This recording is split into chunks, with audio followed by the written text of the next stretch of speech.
the suit.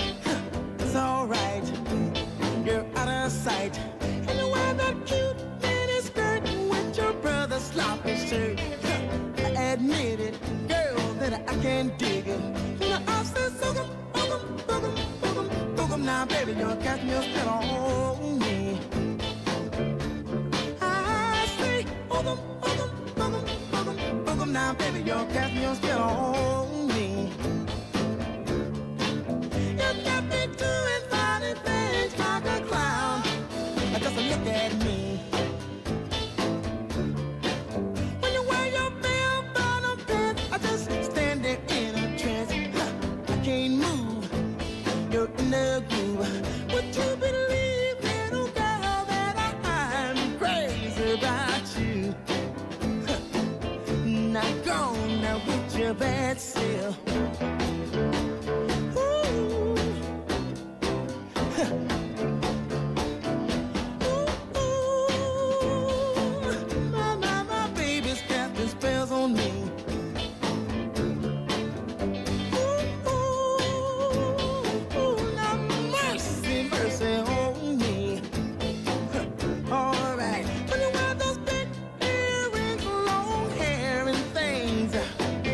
Style, girl, that show is wild.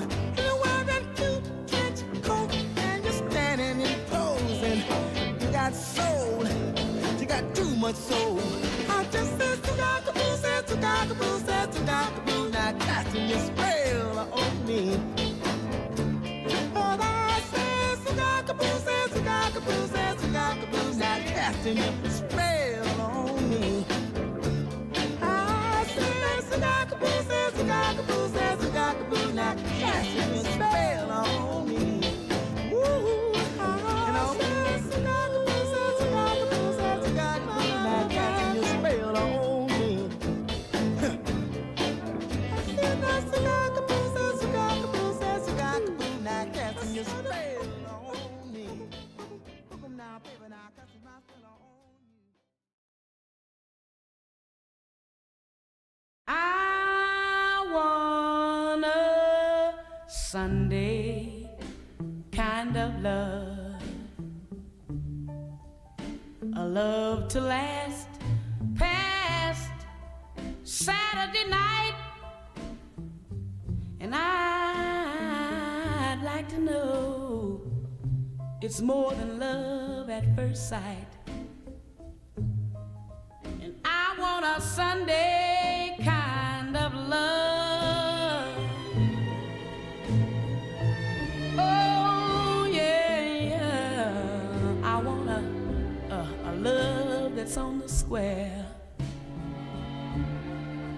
Can't seem to find somebody, someone to care.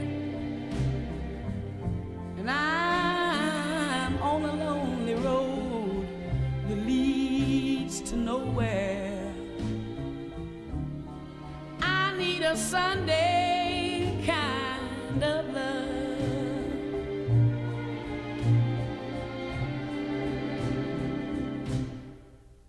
I do my Sunday dreaming, oh yeah, and all my Sunday scheming, every minute, every hour, every day. Oh, I'm hoping to discover a certain kind of lover who will show me the way, and my arms need someone to enfold, to keep me warm when Mondays and Tuesdays grow cold. Love for all my life to have and to hold. Oh, and I want a Sunday kind of love. Oh, yeah, yeah, yeah. I don't want a Monday, Tuesday, Wednesday, or Thursday.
Everybody, how we doing?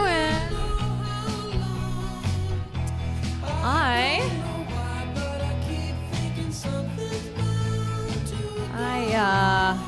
fell asleep. I was eepy. I fell asleep on the couch, and I never fall asleep. I never nap. But we got up really early, and we were filming today with our friends, and I came back and I just passed out, and I slept through my alarm, which I also never do. And I woke up and it was like almost 6 o'clock, and I went, I gotta get up. It's Liberated Sunday. I have to liberate myself from this couch.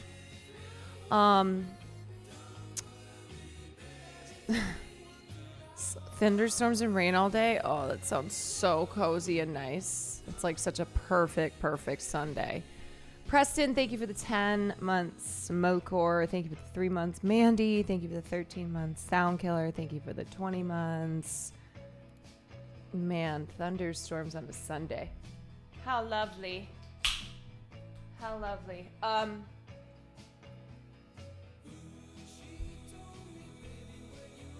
So we're not doing dinner again. I actually have to go get a brand new streaming laptop because mine is like fried city, and I have to bring it to Portugal. So yeah, it's been on its last leg for a while. I have like quite a few tech things that are on its last leg.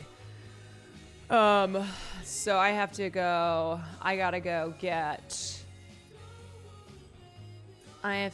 get a new streaming laptop. But girl, the tariffs. I know, gotta get it before the tariffs hit. I know, better to replace it now.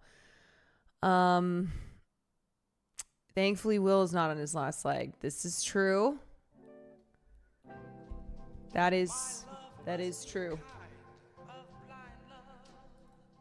Sometimes he acts like he is, though. Sometimes he'll randomly just be like, I'm so fucking old. I'm like, don't say that. Don't say that. I think it's just especially as he's been boxing and his body is taking a beating.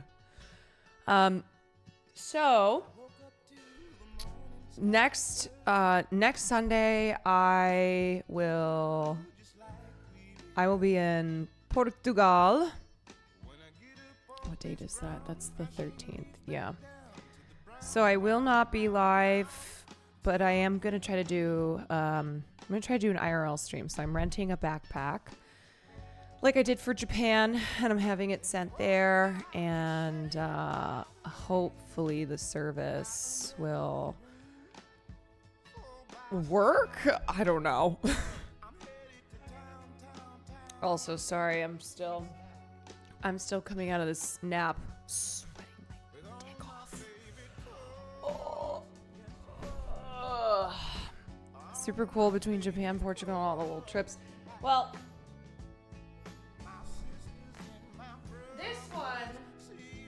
this one is not a streamer specific trip.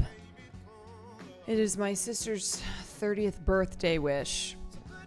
But I have to stream while I'm over there because I'm doing this show that I haven't told you guys about yet. But anyway, the second episode is while I'm in Portugal, so I have to have my tech stuff anyway. Do you think you'll do a 420 stream? I'm planning on it. I'll be back. I'll be back 4:20. So I'll be back home. And do you get exhausted from traveling? Oh, I am not a good traveler. I do not like airports. I do not like being on planes. I am not a person who can like travel and rally. It just traveling, whether I'm traveling like a couple hours or internationally, it takes it out of me. Are you going to pre-record the pod or zoom in? So I was reminding Sam that I was going to be gone, and she came up with an idea. I don't know if she's going to do it or not. She came up with an idea, so I don't want to say anything because, one, it'd be really funny for people just to be totally surprised if she ends up doing it. But we did talk about what we're going to do. Don't worry. I know I saw Press Escape. We've lost a girly pop podcast. Press Escape is no longer. That was Valkyrie and Lisa's podcast. So we do not have plans to end anytime soon, but we also don't have backlogged episodes. We just don't. One, because we haven't started using guests yet. Two, because our episodes are pretty topical.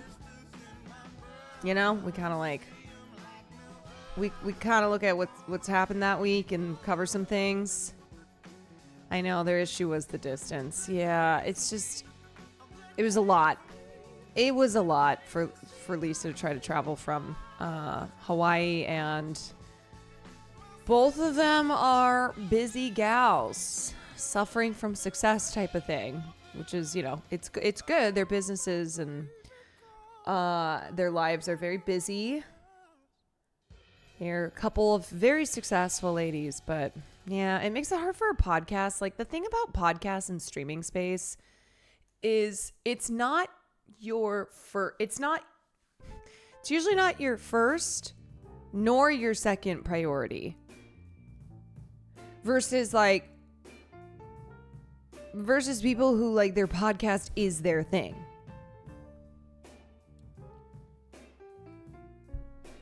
Lisa clarified it wasn't because of Hawaii. Oh, never mind them.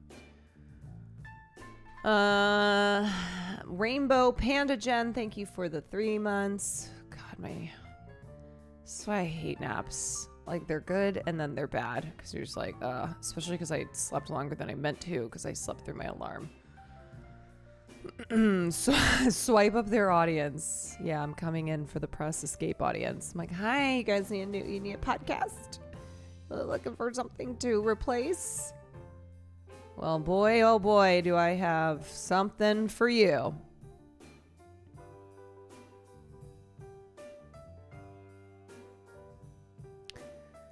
Austin flies his jet every week. So Austin has been claiming again that he's going to actually move to LA. But Austin is like the biggest crying wolf when it comes to moving to LA, so nobody ever believes him. But he's saying it's for real this time. And that he's gonna stream more and he's moving to LA.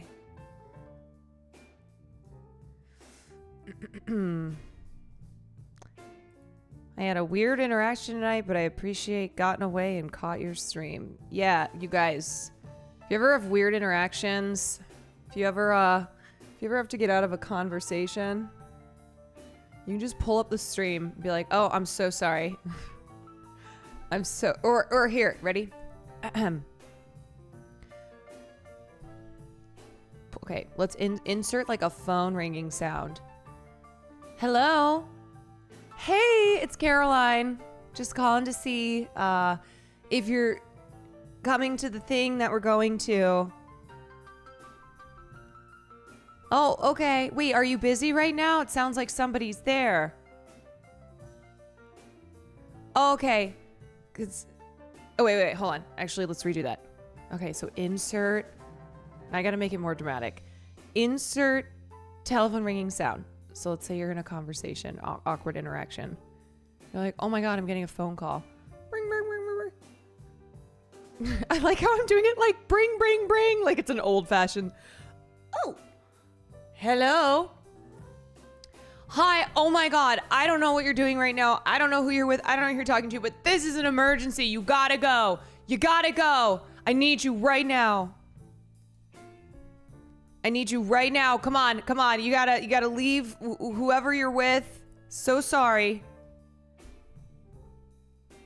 Yeah, this is what I'm talking about. Old fashioned. Oh, I'm getting a call.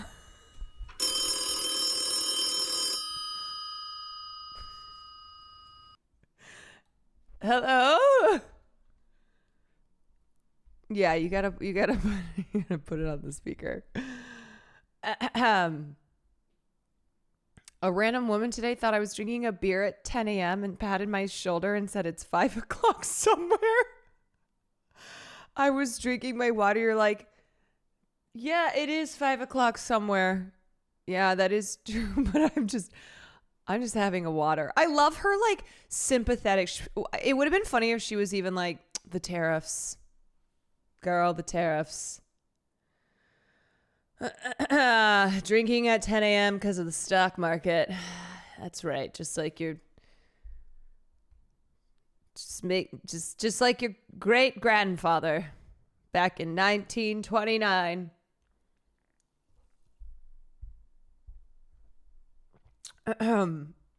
That's so funny. I love that strangers trying to be nice, but they misinterpret what you're doing. And you're like, oh, okay, thank you. Like it's still a nice stranger interaction, but not at all the vibe here, but appreciate ya. Can you explain a tariff like I'm 5? You know what? I explained a tariff to Cutie like she's 5, so that's a question for her now. That's how you learn, okay? You take information and then somebody else asks you, and then you give them that information. I know Shrek's been a joke around here. Oh, don't say that. No, it's not a joke. It's not a joke. But what are your serious thoughts on the series? Huh? Like there's going to be a TV show? Or you just mean in general? Listen, I'm always down to get Shrek'd. That's how I feel about it. That's how I feel about it. Give your rating out of 100 for each Shrek movie. You know what's crazy? I actually don't think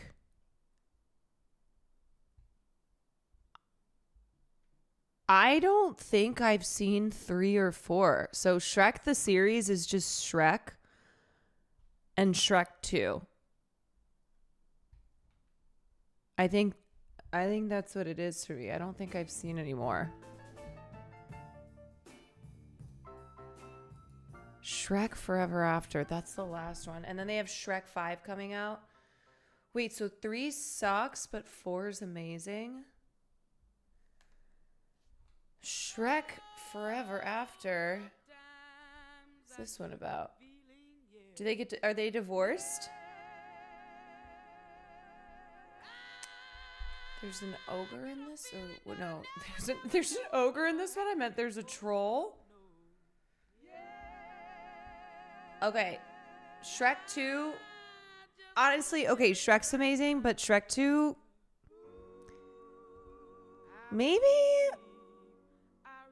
maybe an example of a sequel that I like better.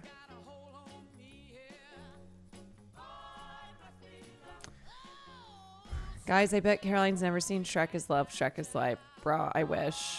That was old me. That was me from like 4 days ago. Okay, so anyway, welcome in, you guys. Welcome. I want to start the movie soon because I feel cooked. My brain feels cooked. And I'm trying to start movies earlier. Especially when I'm not. I'm out of Red Bull, unfortunately. I'm out of Red Bull. I have a Pepsi Zero Sugar. But I'm also trying to work on like not drinking Red Bull every night. You know? I had a really, really, really intense coffee this morning because I was so tired. And I was like, I cannot film. So maybe cocaine today? Maybe. Yeah, maybe I'd switch it up. Red Bull gives you wings. I need them. So let's try to start the film in like the next 15 minutes. So then I can also do some gaming afterwards because I'm thinking I'm trying to stream tomorrow morning since I'm going to be leaving on Saturday and my streams will be sporadic, and Mondays I film the podcast, so I was going to try to get up tomorrow morning and do a little stream in the morning. Give us hints. Okay, so I went to see what was on YouTube, and it was like one of the first films I saw, and it's one of my favorite films ever. It's one of my favorite films ever. I think it's just about a perfect film. But of course, it was one of those movies that when it came out, it was critically panned. It was commercially a flop. The audiences famously hated the ending because they didn't fucking know shit. They didn't know shit. The critics didn't know shit. Nobody knew shit. And the director, who has made some of the greatest of all time, he was fired afterwards. It had a detrimental effect on his career. And prior to that, he had done a couple films. So prior to this film, he had done a couple films. One of those is considered to be one of the GOAT slasher films, and really kind of kicked off slasher films of the decade, like the next 10 years. And then this film that we're watching, that's one of my favorites, it was his first studio film. So that's why he got in trouble, because prior to that, he had done independent films. And this was his first studio film, and it was a fucking disaster. And it's insane. I think this, like, as far as the ratio of how badly the film did, both critically and commercially, to actually how incredible the film is, and not a like so bad that it's a cult classic now type of thing, as in like it's just a classic, as in it is one of the greatest of all time. And that is this movie. That is this film. And this movie is over 40 years old, and it still looks good because of practical effects. Ba-ba-ba-da. We love practical effects. We love practical effects, and practical effects you can see years later, decades later in a film, and they still hold up. And I don't like spooky films. Okay. In my opinion, the gore in the film is like camp levels, you know? It's not like okay. I know you guys kind of get mad sometimes when I'm like, I don't really think it's scary. It's like more thriller, kind of pulsing energy, like dun dun dun dun dun dun. And yeah, it's less. It's not Jaws. No, it's not Jaws. It is horror. Okay, it is a horror film. It's a science fiction horror film. but it's not like scary in the way that you won't be able to sleep at night type of thing. Like there's definitely like the psychological terror element to it because of the uncertainty, but it is as far as the gore of the film, it's more of like you'll just be amazed by it. Yeah, and I'm talking about The Thing. So if you were in the mood to watch John Carpenter's The Thing tonight, that's what we're going to watch. It's one of my favorite films of all time. I truly believe The Thing is like a perfect movie. The cast, the ensemble cast, which Keith David, who plays Childs, that was his first role. He's unbelievable.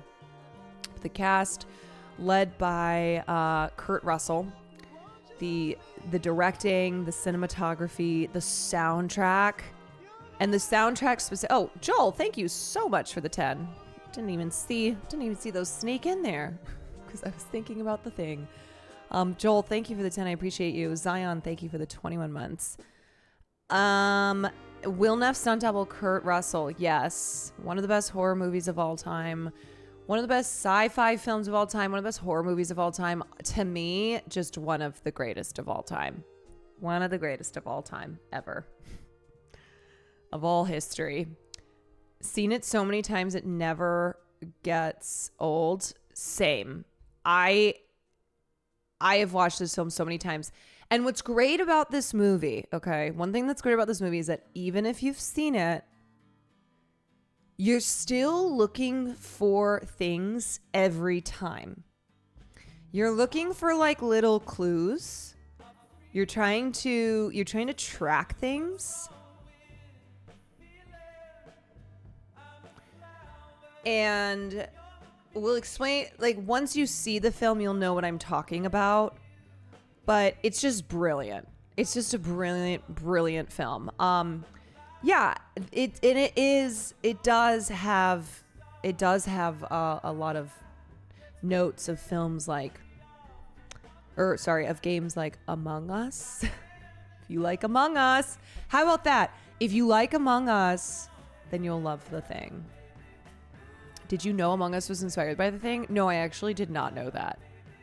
That's really funny. I just brought up Among Us, and I've still never even played it. But if you like Among Us, you will love The Thing. I've watched like multiple hours of YouTubers breaking down shit like clothing placement and what that means. It's the GOAT for a reason. It really is. And it's crazy because that movie flopped. It did so badly. The audiences hated the ending. Critics like Roger Ebert were like, I don't get it. Roger Ebert, who... It is amazing when I go back and read so many of his reviews of like some of the greatest films of all time. Classic Roger Ebert hated the film. Valerie, thank you for the 5 months. I didn't know it flopped. Oh, it flopped so badly, both commercially and critically, that John Carpenter, he was fired. He was basically like fired from making movies. So the studio that made The Thing was Universal Pictures. And Universal Pictures was John Carpenter's first studio film. So Halloween, you might not know this, but Halloween was an independent film. Halloween was not Evil Dies Tonight. It was not a big studio film like it later became because of its popularity. So The Thing was after Carpenter had done a couple films, including Halloween, and then Universal gave him, I think it was like $10 or $15 million to do a remake. Because I don't know if you guys know this. I don't know if all my Thing fans know this. But The Thing is technically a remake of The Thing from The Thing from Another World. So this is a film that came out in 1951.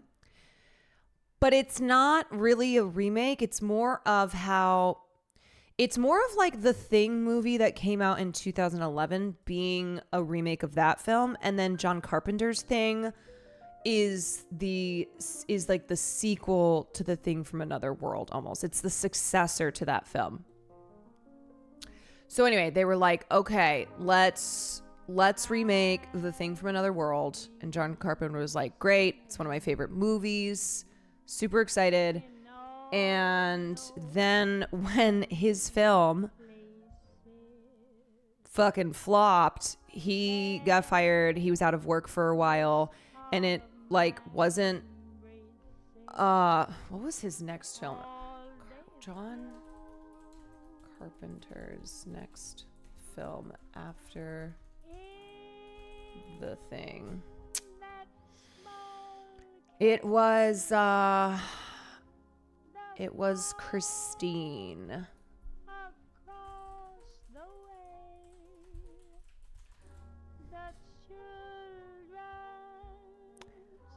Yeah, he made Stephen King's Christine. But anyway, the way that Carpenter describes it is like he was on the up and up, and then The Thing was a disaster and he suffered for it, but then slowly its reputation changed. But there were still people who thought it was trash, which is crazy. Alice, thank you for the 8 months. Sarah Love, thank you for the bits. Preston, thank you for the bits. Duke Ranger Mac, thank you for the 19 months. John Carpenter was done so dirty. The Thing is one of the best horror films of all time, and John was not respected enough in his time. He's never been nominated for an Oscar. Oh, that's the other thing, is like The Thing is, you know those lists of like the most great horror films that were completely ignored by the Oscars because historically the Oscars have had a bias against horror. The Thing is always on lists like that because ain't no way it was getting any love at the Oscars, even though it is it has astounding practical effects that have inspired so many filmmakers. Filmmakers like Quentin Tarantino, who say The Thing is like one of the greatest films of all time, one of his favorite films. It was really, the effects were unbelievable and was totally ignored in the category at the Oscars, even though the category existed. Like it was put into place in 1981, best hair and makeup effects, and The Thing got absolutely no love. And then the soundtrack is incredible. Ennio Morricone, he did the soundtrack for the film, and just so much of the film got shit on, including the amazing soundtrack. I've actually done a piece of how the original Thing from Outer Space and The Thing reflect the prevailing ideologies of the Cold War and the respective times that they were released. Also, They Live is a fucking banger that needs to be discussed. Yes, more outside of the dumb clothing line I got reduced to. Yes, because one major theme in The Thing is paranoia. And The Thing came out in 1982. And if you recall, like when I've done film history stuff before, the 70s were a really big time for these like paranoia thrillers that came from the political, that came from the social and political environment around communism, like the Red Scare, et cetera, et cetera. And so in the 70s, how likely are you to recommend this PC to others? I will let you know. So the 70s, we saw like there was Watergate, obviously a huge scandal that happened, and so there were a lot of like political paranoia type thrillers. And The Thing, so The Thing comes after the 70s. It's early 80s film, but it has it is, as Chatter said, where it you can look at The Thing from another world and The Thing as reflective of Cold War ideologies, Red Scare, paranoia. Anyway, there's just like so much about this film that is fucking amazing. I cannot wait to get into it. Can we add The Fly to our TBW list? Wait, what's a TBW list? The practical effects hold up so much better. So great, holds up in many aspects better than a lot of horror films that have come since. Oh, to be watched. To be watched. Potential, if it ever pops up on the old YouTube. It's gnarly AF. It is. But it has another iconic ending that it just makes me... It makes me cry. It's such a... It's the ending of The Fly. Wow. Wowie. So anyway, I'm excited tonight to show you guys one of my favorite films, a film that was really formative for me in my in my horror experience. I put this up there with like Alien. Alien and The Thing are two of my goats. Not even just I don't even just classify them as like two of the greatest horror films of all time. I really consider them to be just two of the greatest films of all time. And yeah, yippee. I'm kind of pogged up now for this film. It's great. Like, you will not believe it. This film is 43 years old. It's unbelievable. The beauty of great practical effects, of timeless. I don't know, a timeless theme. Like, it just never gets old. And it's very simple. It's a very simple theme. And it's one that truly is timeless. Let's fucking go. I am pricked up and I've watched this movie dozens of times. You just made me spit my drink out. Let's fucking go. 43 years ago is the 80s. Yeah, it is. Crazy to believe. Have you seen the trailer for the new A24 horror film, Bring Her Back? It looks pretty good.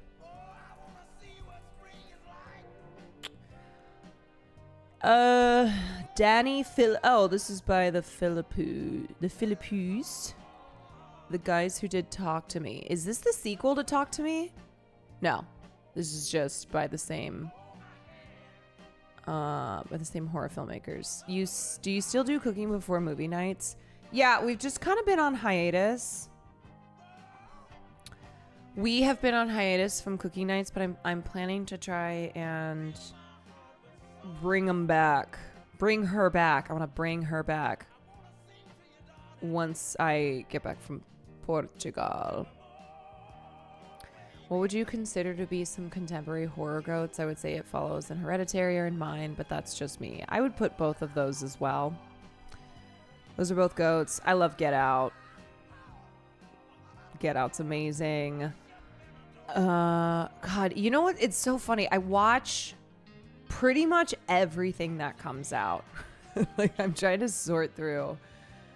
It's like the goats. Rosemary's Baby is not contemporary. Great film, but came out a long time ago. New York, Ray. Fuck your life. Fuck your life. Zoran, are you guys all gonna vote in New York, even if you don't live there? Did you Talk to Me? I had a good time. Is Sixth Sense still contemporary? I think I would consider in I'm kind of thinking the last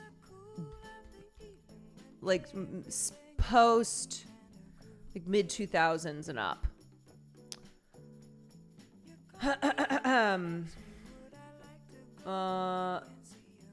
Yeah, I mean, I think It Follows and Hereditary are probably two of my goats. Have you seen Empire Records? I don't think so. Zoran might be the best politician I've seen. What do you think of him? I think he is cool. Oh, I'm sorry. You're talking about the 90s film Empire Records. I thought you were talking about a horror film that just came out. Because we were talking about contemporary horror films. Yeah, with Liv Tyler.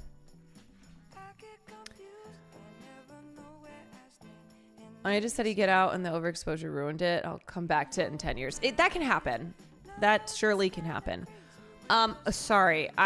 For those of you who are just getting here, I was filming all day and then I'm coming out of a coma nap. So sorry. Somebody asked me what I think of Zoran. I don't even know if I responded. I think he's great. He actually like makes me excited for the possible future of politics. It's like, oh, you mean we can actually have genuine dope guys like him? You mean more of this? Yeah, he's super charming, really smart, seems legit for sure. For sure. And it's rare, man. I just like, we are so used to these geriatric fucks or these, I don't know, like if they're young, if they're young politicians, they're still, it's like they are still acting like the geriatric fucks do. Yeah, or they're just doing sex crimes. So it's exciting. Yeah. You've got Kat Abu, you've got Zoran, maybe Jessica Cisneros' time around. This is how you change things, right? I mean, even just having these really exciting young progressive candidates. Will you ever run for office? Absolutely fucking not. No. Running for office for me was like a thing I wanted to do back when I wore blazers in high school. I was like, I'm going to run for office one day. I will be president. Anyway. All right, you guys. I want to get started ASAP. Read Out Loud, thank you for the 20 months. Acid Burns, thank you for the 12. Blah Spam, thank you for the 30 months. B777, thank you for the 30 months. So, what we are doing for film class tonight is we are watching... Oops, what am I doing with you? We are going to be watching John Carpenter's 1982 film, The Thing. It is, in my humblest opinion, one of the greatest of all time. It is as I said, it is a horror film. And if you're like, ooh, no, I don't like horror films, please just watch some of it, okay? It is, the gore in the film is, I would put at like levels of camp, okay? It's like over the top that it's, you'll be in awe of the effects versus, oh my God, I can't sleep at night.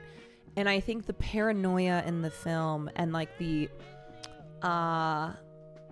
mystery, the mystery of it is going to be very exciting for you. And as I said before, if you like Among Us, if you like video games such as Among Us, then you're gonna love The Thing. You're gonna love it.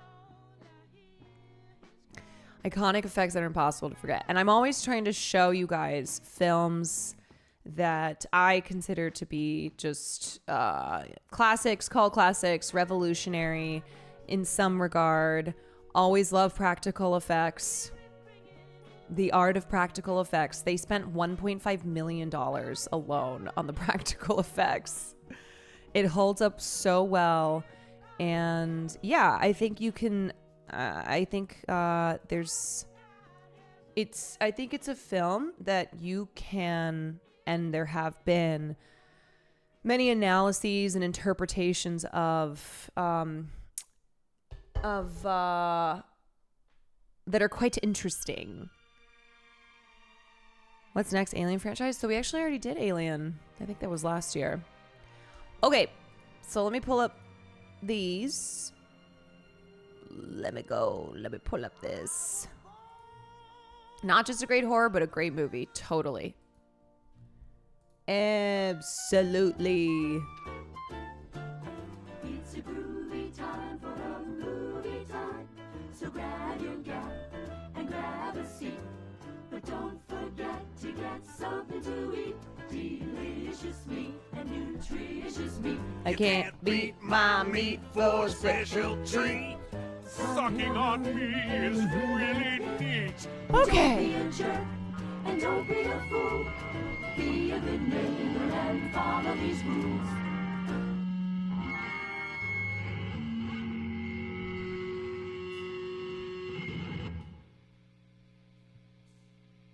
What are these rules? Remember to keep your shoes on at all times. Don't pull your penis out unless you really need to. Indecent exposure is a class 2 felony.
And I'm going to give you my number one reminder. The most important thing is please do not be an asshole and spoil the film as we are watching it. Okay? And that includes even, you know the things that people will sometimes say or emote when a particular part is coming up in a film that is quite it's quite big. Okay. All right. So please do not do that. It's not a cool thing. It's not a fun thing to do. Don't do big spoilers, don't do micro spoilers as we are literally watching it. Don't suggest, don't hint, don't just watch, don't talk. Yeah. And mods in here are going to be if they've seen the film or even if they haven't, they will be ruthless and you will deserve it. I will not feel sorry for you whatsoever. So don't cry for me, Argentina, okay? You will deserve it if you get timed out. Satanic Nanny, thank you for the 2 months. All right. I said I was not going to have any coffee because I'm trying to drink less coffee at night. But, oh, boy. Even though the adrenaline of the film will get me going, I need it. I need it. Okay. Alrighty. Dun dun. Dun dun. Dun dun. Okay, so this film is 43 years old, and it still looks like $1 million. It looks like the $1 billion that it should have made at the box office, and it did not.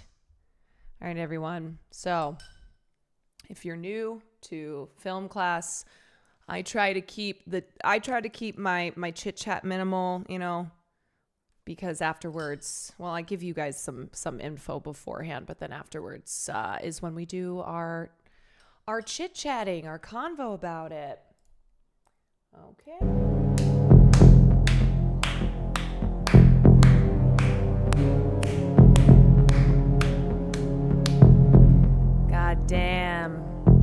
God damn. What a fucking ending. What an ending. So who was human at the end? Well, that's been the decades-long question. So audiences hated this ending because it's very bleak. It's very bleak. There is no clear answer. They wanted to know who was human and who was not. Were they both the thing? Were both of them human? Was it Childs? Was it McCready? And to this day, John Carpenter will not confirm anything. So this is a film that if you go on like Reddit, first of all, you will get so many people's timelines of who they think got infected when. Because the thing is that we don't know. We don't know who the first infected one was because there's all of these really suspicious moments. And there's all these moments you can point to where you're like, okay, was that the moment that the first person got assimilated? And then that's how the thing got in the camp. With the character of Blair, was he infected? Did he assimilate before he got locked up? Was it during the after he got locked up? Nothing is confirmed. So a lot of people have like been so desperate for answers over the years. John Carpenter said, I can tell you who was the thing, but you need to send an amount of money in an envelope to my house and then I'd consider it. He then immediately backpedaled, stating, I can't tell you that. I can't tell you. I've been sworn to secrecy. There is, of course, every possibility that the mostly retired director, known for his wickedly dark sense of humor, is just messing with fans who continue to deconstruct every element of The Thing more than 4 decades after its release. Nevertheless, that's the genius and enduring nature of the piece, the way in which it opens the floor for endless debate and analysis. We'll never truly know whether the last 2 men standing were human or not, and asking the surviving cast members won't get you anywhere. They had no clue, Carpenter added, but they had to play it human, you see. The creature initiates perfectly. It could be one of us. It could be somebody in the audience, and there's no way of telling. So I knew, but they didn't know. So they shot it. When they shot this scene, they shot it from the perspective of like McCready. There was one take where Kurt Russell was like, okay, I'm going to play this as in like I am the Thing. So just playing around with different takes, but ultimately we don't know.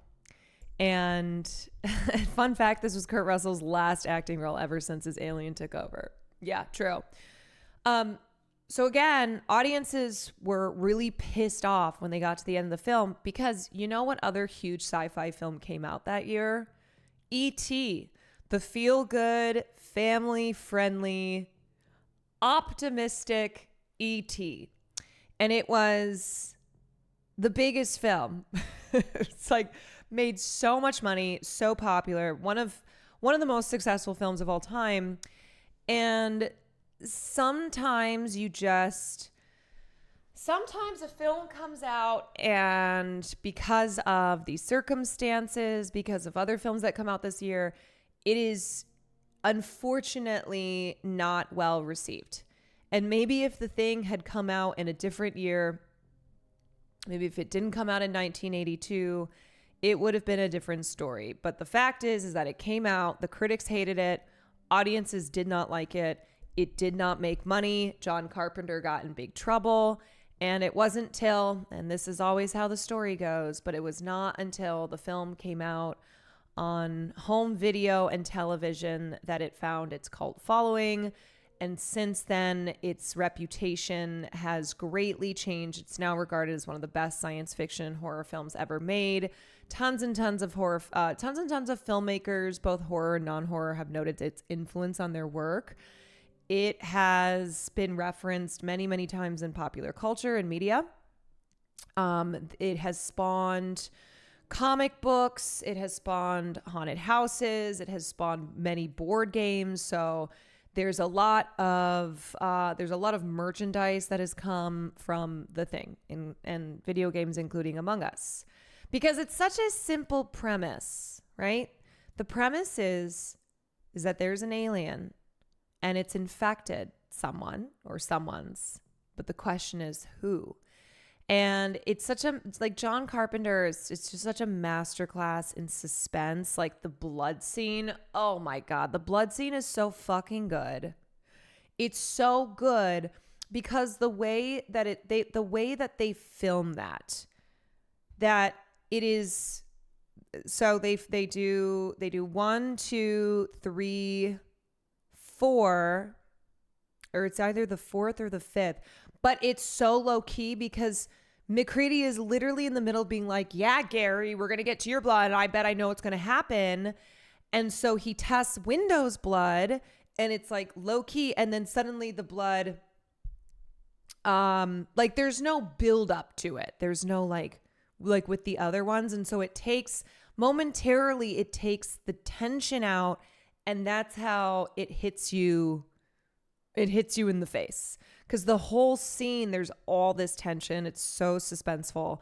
But the moment when he tests Window's blood, they take that tension out by like, the focus is not on Window's blood. It's on McCready talking to Gary, and Gary being pissed off.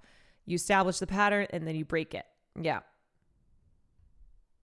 There's an actual video game as well. There is a video game. It's called The Thing Remastered.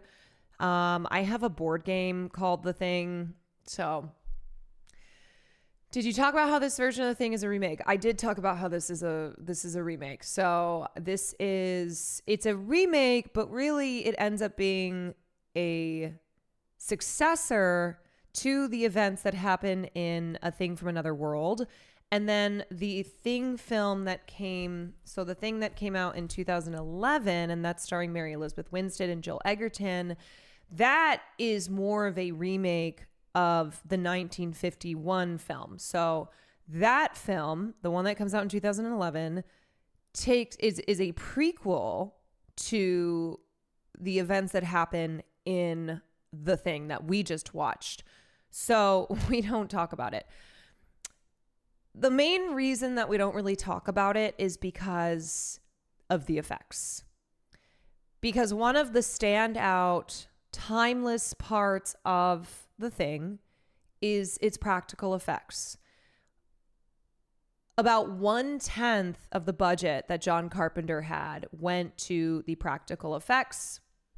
The practical effects, which were the work of Rob Bottin, who is a master. He is an absolute master at special effects, and it's one of the great travesties that he was not nominated for this film, that this film wasn't nominated for anything. But do you see what I mean when I said that the effects are so over the top that it's almost campy? Like there's a humor to it. Sometimes with practical effects and with body horror like this, there's almost a comedy to it. I mean, when what's his name's head slides to the ground and then grows crab legs. And McCready is standing there, and then the thing skitters by. Like, you cannot help but to laugh because of how absurd it is. It's so absurd. But the effects are amazing. I have a video here going over the effects. But what I love is that each of the big effects, you have the dogs. You have the dogs in the beginning. You have the Blair thing at the end. You have I always forget their names. You have not Childs. The other guy. The belly. Yeah. Why? I've seen this film so many times. Clark. I think it was Clark. The Clark thing. Yeah. When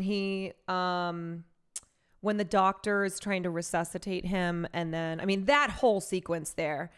And it's on the second one too, right? It doesn't do a pattern like you think, where he goes clear, boom, and then you would think on the third one, but it happens on the second one, so it just shocks you again. It's incredible. That is, so that moment there is probably the most iconic of the practical effects from The Thing. A lot of people who have not seen the film have probably seen that scene when its neck does that thing, and or not Clark. Clark's the dog handler.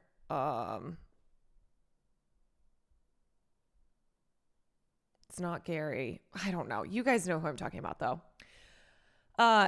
Norris? Is it Norris?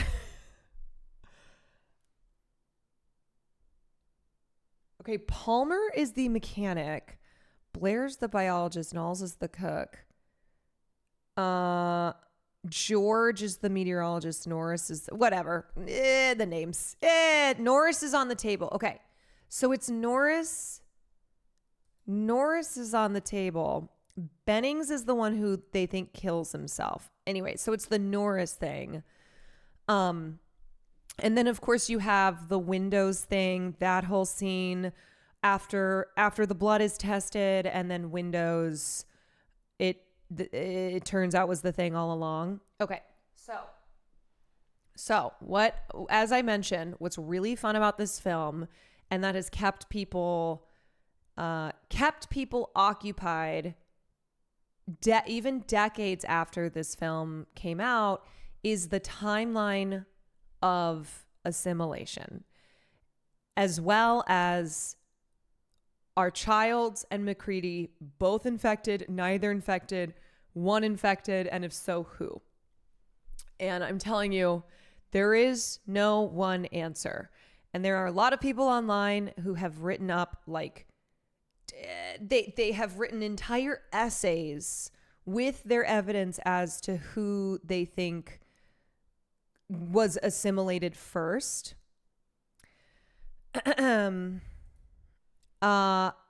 Windows, the radio opera, or no, Jesus, sorry, I'm confusing all the names.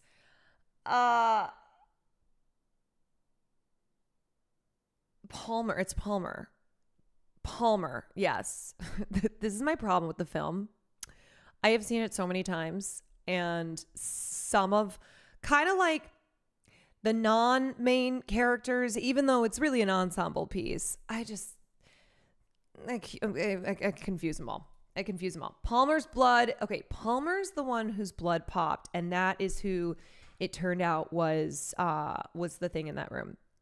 Anyway, because the thing about the thing is that it doesn't just happen in secret. So they mention how the thing likes to move in the dark, because what it does is it has to be next to whoever it is that it's trying to assimilate with. But as you saw with the dogs, and as you saw with Palmer and other instances where you saw the takeover happen, is like it doesn't happen without people noticing. So that's why there's the clues with the pajamas, right? Like they have all these clues throughout the film that tell you, even when you think that nobody is the thing yet, is that assimilation has happened. You just don't know who it's happened to. And then there's the planting of MacReady's jacket, and that is to also show you that the thing is smart, that this is not some kind of extraterrestrial form that only operates with strength and aggressiveness. Like it is thinking. It's thinking. It's not just an animal. And it's genius because it plants his clothes and then it just further adds to the paranoia. It's one thing to make your heroes smart too, but to make the villain smart too, it's fucking great. Yeah, it's honestly brilliant. My brother's Halloween mask that he used last year. Let me see. Oh my God. Wow, that is impressive. Kurt Russell's performance and the makeup throughout the movie is so good as he becomes more desperate to eradicate the thing. The more tired and haggard he appears, looking more and more alien himself. Yeah, Kurt Russell's amazing. Keith David is so good. Keith David, who, as I said, that was his first role. He was fresh out of Juilliard. And actually, Kurt Russell was not John Carpenter's first choice to play MacReady, but the studio really loved him. And so John Carpenter was like, okay, and then ended up loving him. And the beard was Kurt Russell's idea, but John Carpenter came up with the hat. So that was a tag team. Who was first choice? I don't know who John Carpenter's first choice.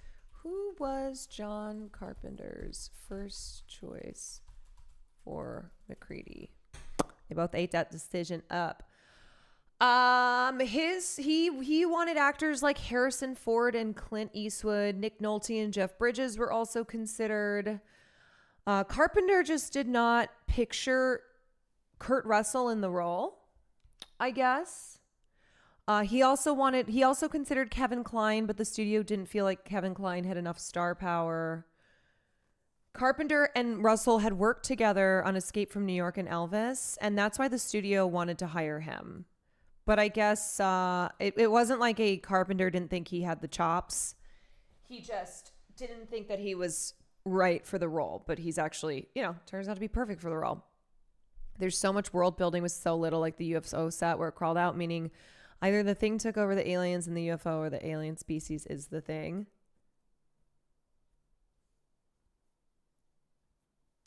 Right. I mean, it shows you, first of all, the opening credits are amazing. How the thing bursts through like in the ice, right?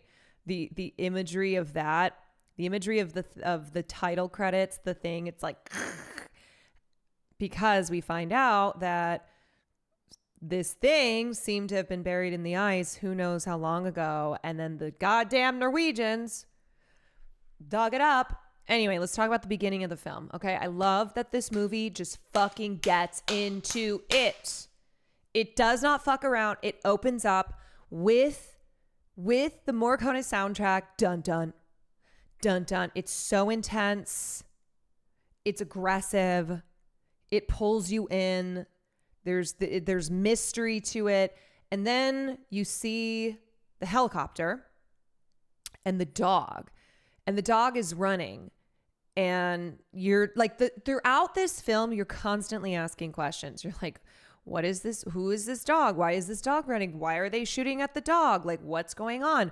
Why are there, like, you're always asking questions and you really never know the answer until it's too late.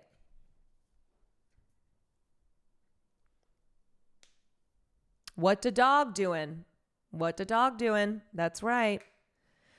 So there was nothing wrong with the Norwegians. Well, you have to imagine that the Norwegians, I mean, not even imagine, but the Norwegians went through what the Americans went through afterwards. So when you see all of the carnage at the Norwegian station, at the research station, And then these two researchers who know that the dog is infected and they can't let the dog get away. And this happens in the 2011 movie. So if you watch the follow-up film, the practical effects are not practicaling.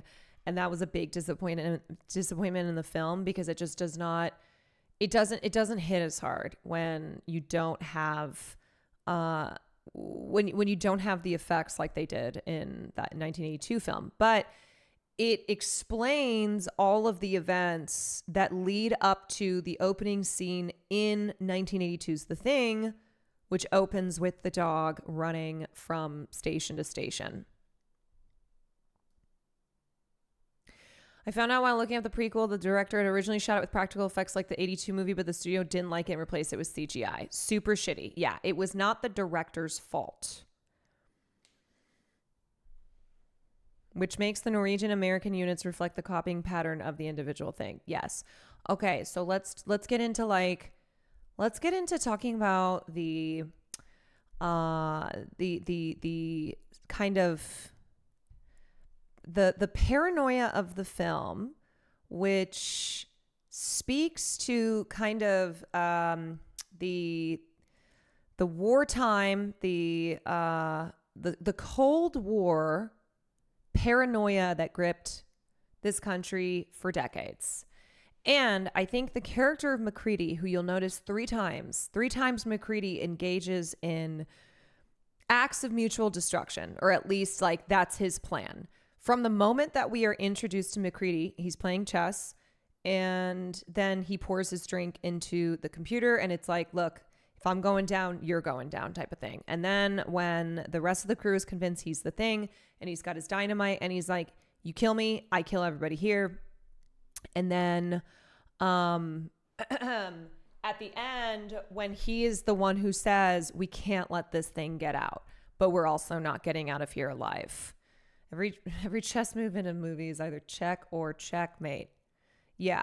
And that's the thing with sci-fi, is like, sci-fi explores the unknown. It explores what is unfamiliar to us. And it's why it's so ripe for horror, because what is unknown can be very scary.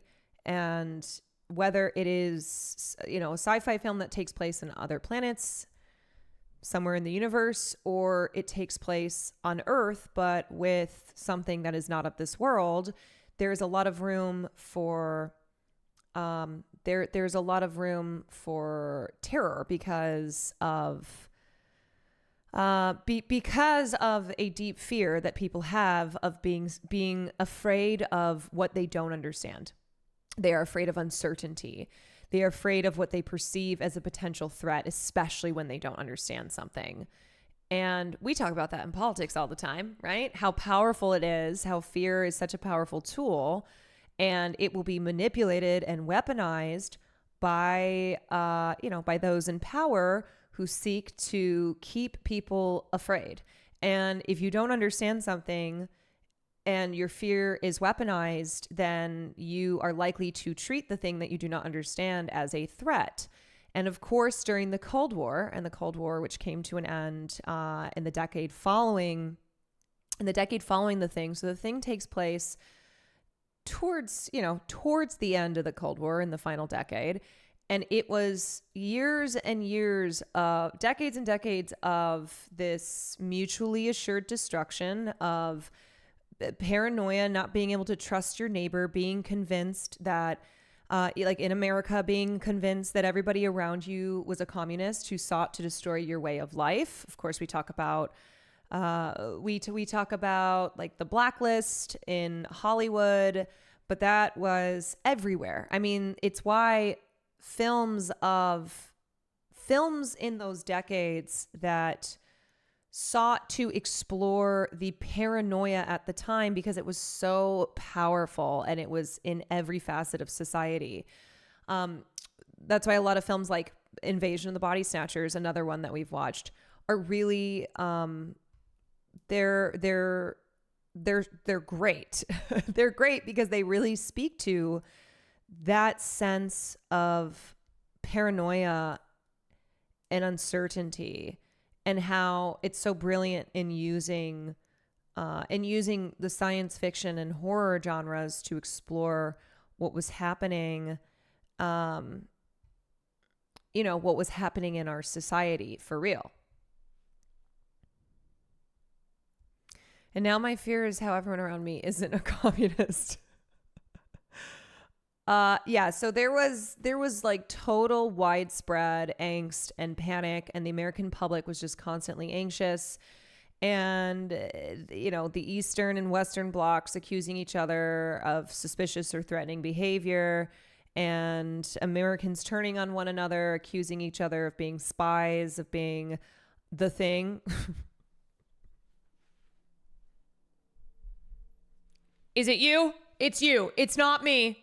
Is it me? I don't know. It could be me. But who knows? Maybe it's both of us. Maybe it's none of us.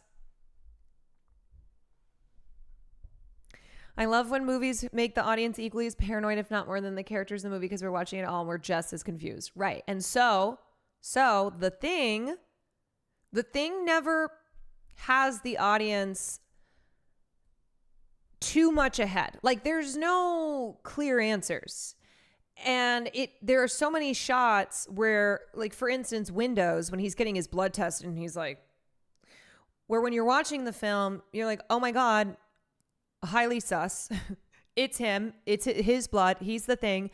And then it turns out not to be. And he breathes a sigh of relief because he's like, it's like he didn't know either, because they don't know if they don't know. McCready's like, well, you guys are about to know what I already know. McCready's like, I know I'm not the thing.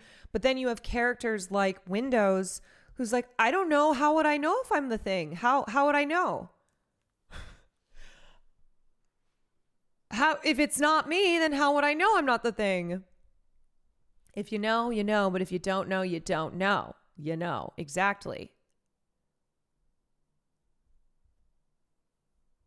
I was a little worried that McCready was the thing, but it's Kurt Russell. Surely it's fine. Oh, I forgot to ask whose first time watching this film is. Put a one in chat if this is your first time watching The Thing.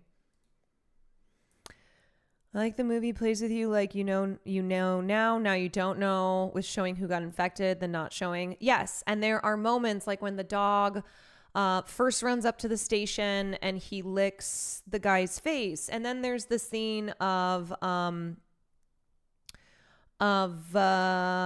what's his name? I think, no, not Copper, not Norris. Oh God, I can't remember anybody's fucking names. In Orange Vest, where remember he like kicks the dog away and he's like, get this dog out of here, or get this mutt, put this mutt back to where he belonged. And so it sets up all, and then there's the scene. Remember the scene where the dog goes down the hallway and it's stalking down the hallway, and then later it's because it's looking for someone to assimilate, and you just see somebody sitting in their bedroom and you just see a shadow, but you don't know who it is. So you're not sure. And like, we're still not sure. And there are people who, I'm not kidding, have done like they have dissected this so thoroughly and put forth, put forth their ideas backed up by evidence as to who they think is the shadow, who they think got infected first. They're doing shadow analysis.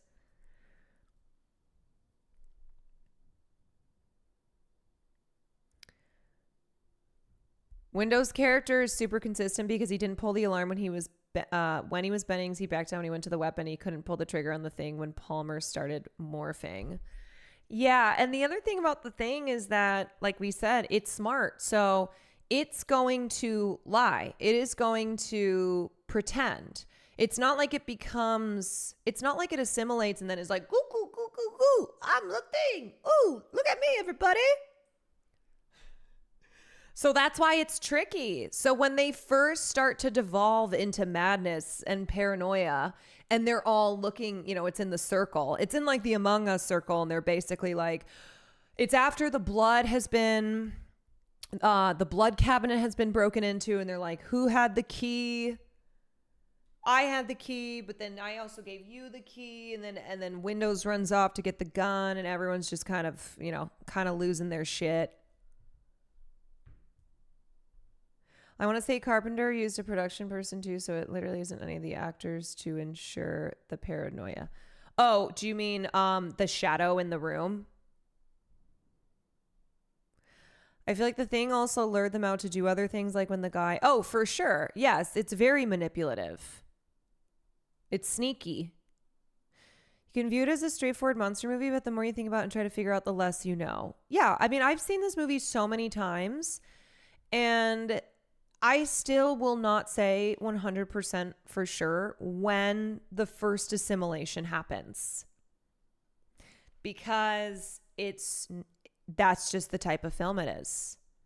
Like there is not a clear indication of who the first person is that was assimilated.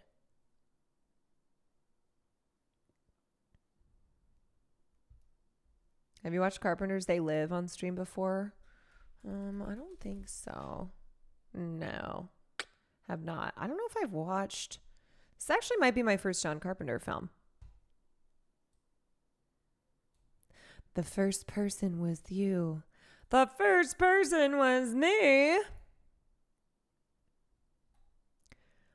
It's just so good. It's just so fucking good. Okay, I want to watch this video about the Thing's insane practical effects, because really this is just such a standout from the film. It's fascinating. The special effects still fascinate me. They make me laugh. They make me scream. They make me cringe.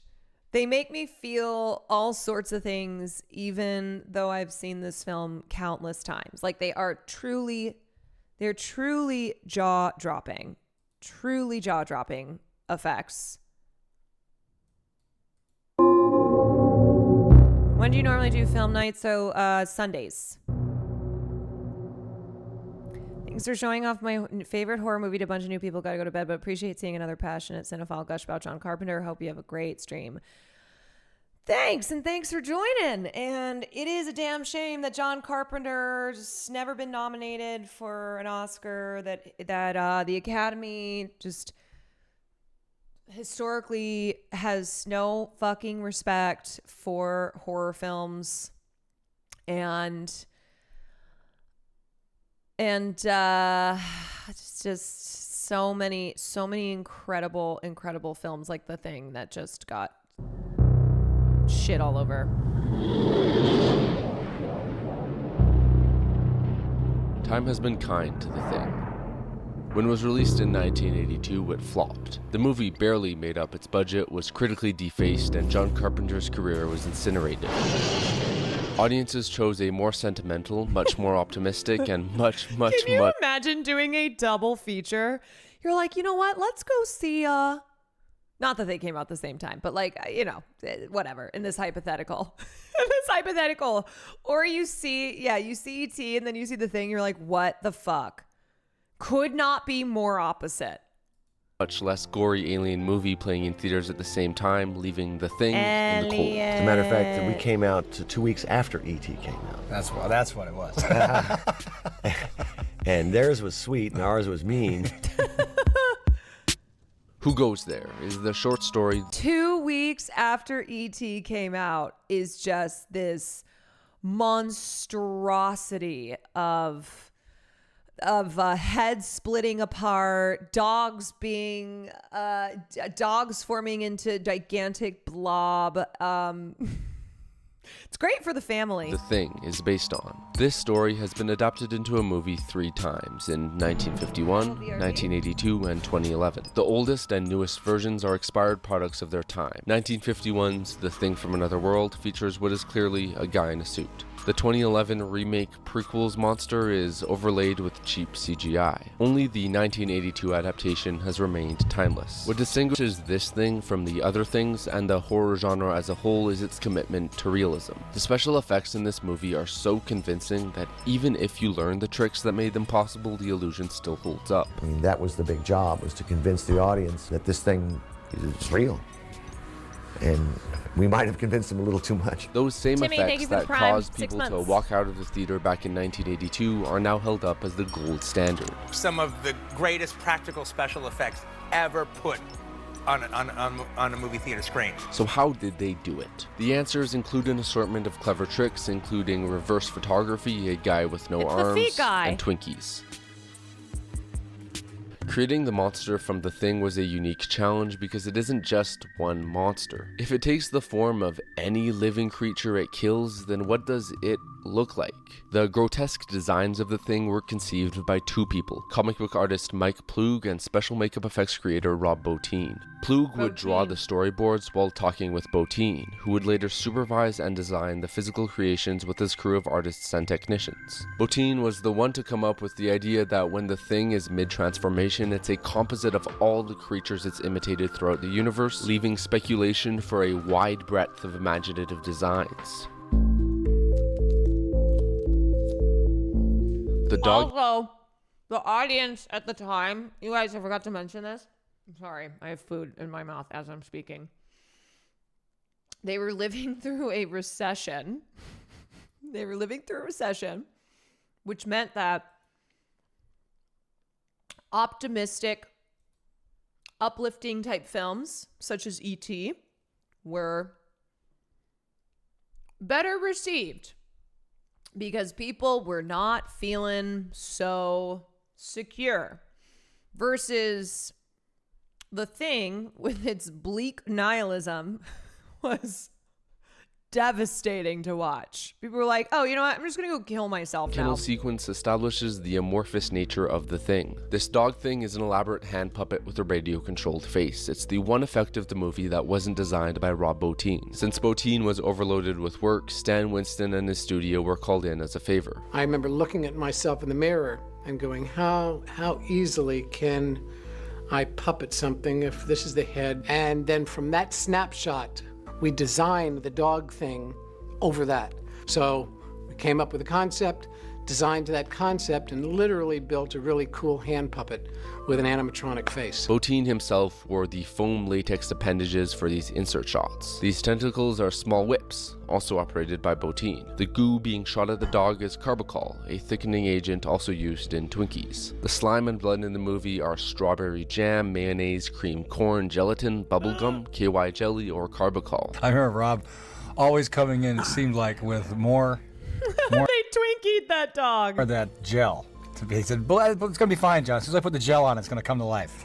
A challenge that cinematographer Dean Cundy had to face was lighting these effects. There needed to be enough light so that you could see the effect, but not too much. Lighting it carefully so that it looks real, so that there's a you don't give away the tricks, the little seams and the paint and the wires and all of the things that are necessary to make it work. As beautifully grotesque as these creations are, they can only really come to life with sound. In keeping with Rob Bottin's concept for The Thing, its hellish screeches were created through a process of experimenting with animal noises. Speeding Yeah, dude, the smell in that room, I know it smelled crazy in there. Mayonnaise, strawberry jam, sweaty VFX artists. them up, slowing them down, reversing them, changing the pitch, trial and error until just right. To introduce the dog thing, they combined bird calls with a pig squeal and then modified it until it sounded just like a demon.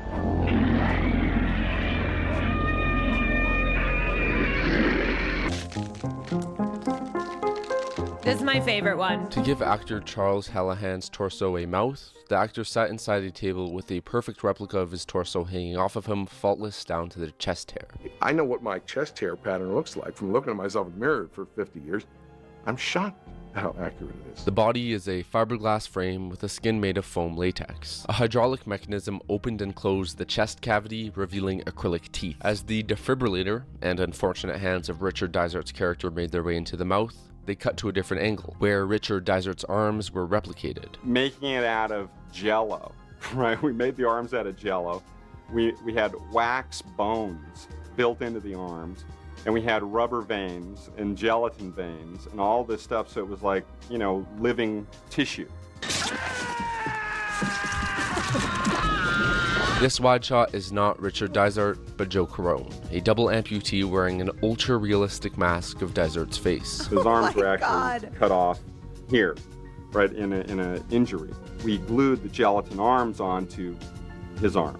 And when this thing slams shut, it actually rips right through the jello, punctures the plastic veins, which sends blood flying all over the place. What really sells this mask is frequently cutting back to a close-up of Dysart's performance. You'd never guess that the wide shot isn't the real him, because every second or so, there he is. This floating spider head is a marionette operated mostly by wires. They moved its head through a hole in a false ceiling, while its facial expression was radio-controlled. Then for the separating head, a shaft of steel attached to the head was pushed by a crew member, revealing a neck filled with a toxic concoction of bubblegum and melted plastic. This is all operated from underneath. It's a phony floor and we're just pushing everything out. The tongue grabbing the table is a clever bit of reverse photography. What they did is pull the tongue into the mouth and then reverse the film so it looked like it was lashing out. You can see that they did the same reverse photography trick for other tentacle sequences throughout the film. This head with spider legs is remote controlled. The head's got little wheels underneath it. The motor is directly connected to the legs, so the faster the speed, the faster the legs crawled.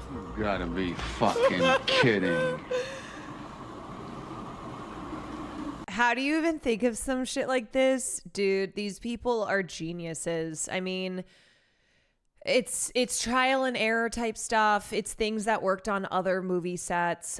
So this film, they had 12 weeks. So essentially, John Carpenter knew he had to come into the film and know exactly how everything was going to go. So they had 2 weeks of heavy, intensive rehearsals. So by the time they got to the set, they were ready to go. And like the special effects, they poured a lot of money into it. And they had a real vision for what they wanted to do.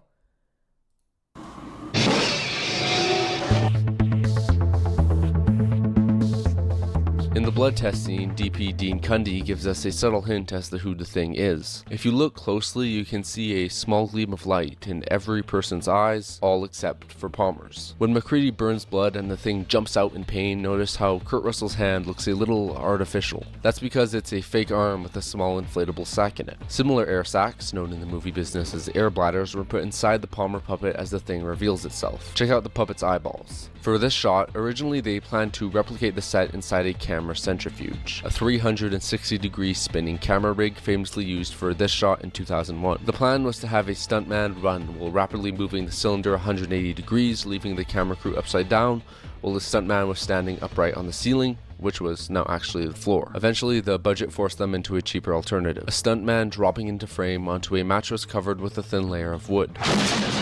Burning monster here is stuntman Anthony Cicere, who specialized in full-body burns just like this one. If you see a guy on fire in an 80s movie, it's probably Anthony. He would wear a special gel... I like how this guy is known as the guy who was on fire in 80s films. That was fire his thing, suit, the Burning he set Man. aflame, then put out at a carefully rehearsed time. The stunt is especially dangerous because he can't breathe for the entirety of the stunt. If he breathed in, that'd mean instant death, as the flames would singe his lungs. Since we're outside now, it's worth asking, how did they sell Antarctica? By shooting in 3 locations. All the interiors were shot in sound stages in California. To make the characters seem cold, they refrigerated the sound stages to 40 degrees Fahrenheit and humidified the air, a direct contrast to the Californian heat outside. The helicopter chase in the opening was shot in Alaska. The rest of the exteriors were shot in Stewart, British Columbia, Canada, because it was considered the snowiest town in the world. My favorite thing in this whole picture is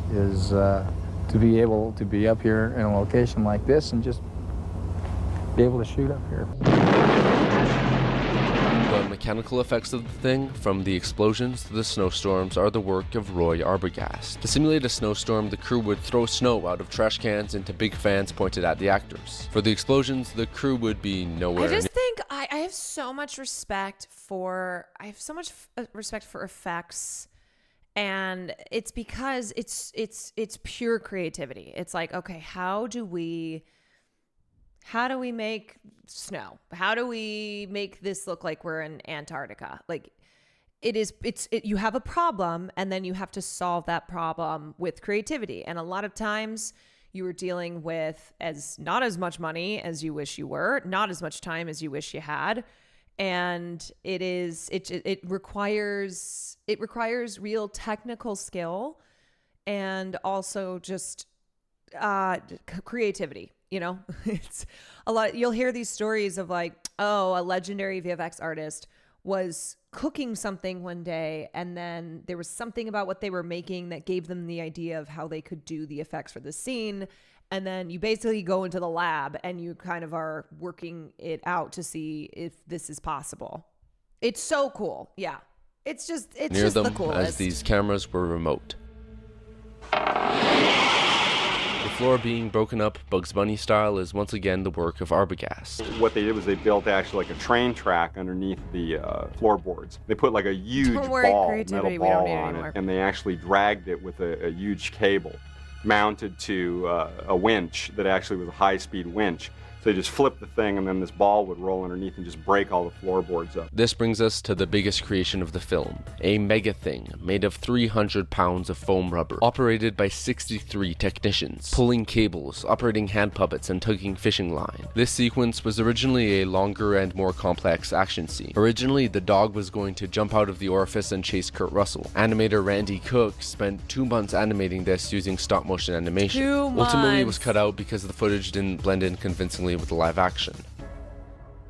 The Thing used pretty much every conceivable special effect at the time. In the words of Boteen, if you can name it, we used it. Lucky for us, it was created in the early 80s, before easy access to CGI and after the invention of many of its practical tricks. You know, people actually think that you know, the imaging and the special effects and the creature work or whatever hold up to this day, even in the light of the fact that, you know, there are computer graphics and things now.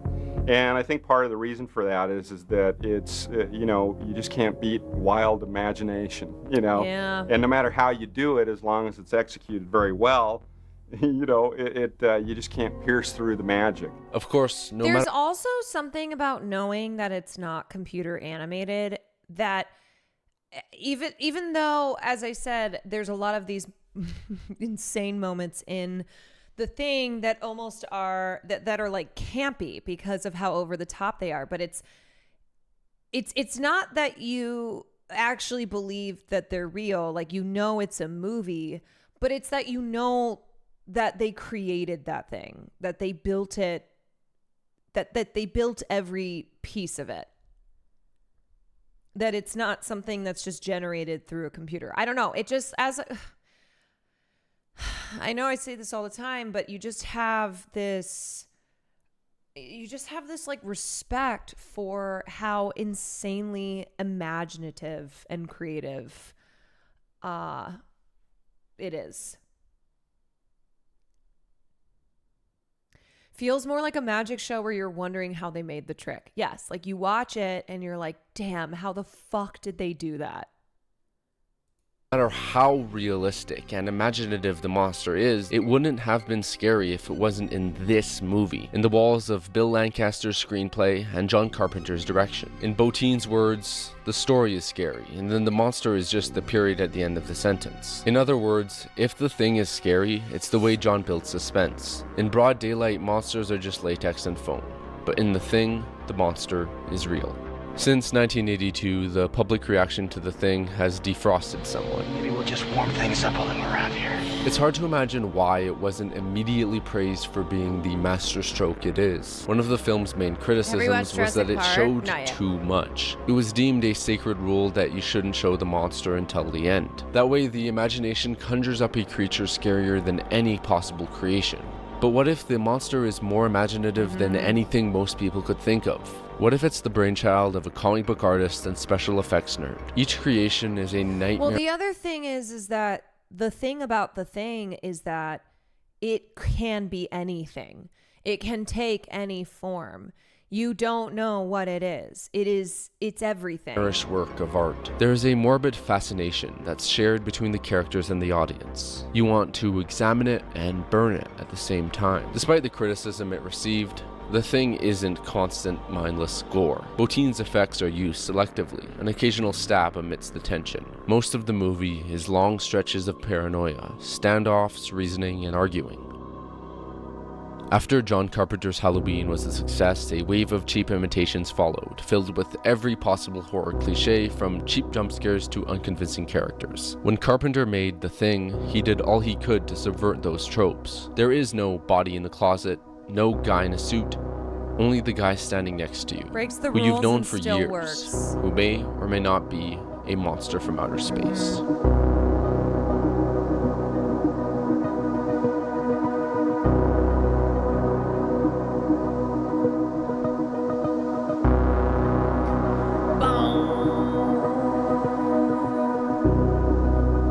There is a thing with the thing, a thing with the thing. We're interested in how the monster transforms to adapt to its situation. I think the prequel did a good job showcasing the various transformations. There's the link for that video. Can we talk about how Kurt Russell is so hot in The Thing for no reason? Kurt Russell is so hot. He is such a Chad. I think CGI is cool if not done lazily and sprinkled in, but overdoing it when it's made for all of the effects of a film. Yeah, I mean, to be clear, I'm not anti-CGI. I just so appreciate great practical effects, and especially with older films, often they hold up because they went the route of practical effects even when computer animation was available. What's crazy is that CGI can look amazing, but the issue is that studios don't give artists enough time to do things well. Right. Their whole thing is like, oh, you're using a computer. This is CGI. You don't need time. You don't need time. That's why we're doing CGI. So you can do it fast. Like, there are amazing artists behind CGI work. It's just the studios who are the problem. If there is a film with bad CGI, just know that it's not the artists, it's the studios.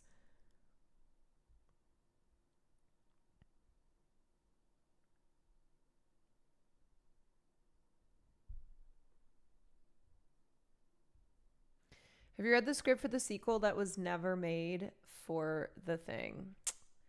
I have not read the script. I have not. What is this? Thingoos the Thing?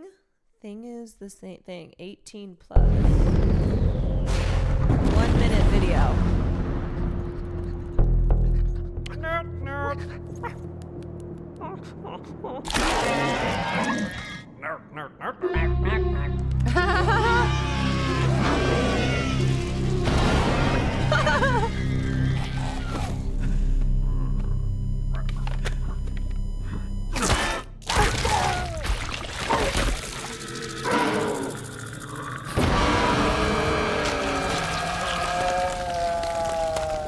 Oh my God.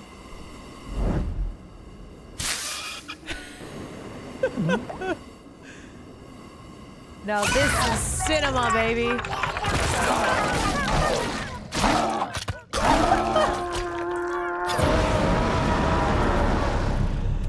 John Carpenter knows about this and approves of it. It's incredible.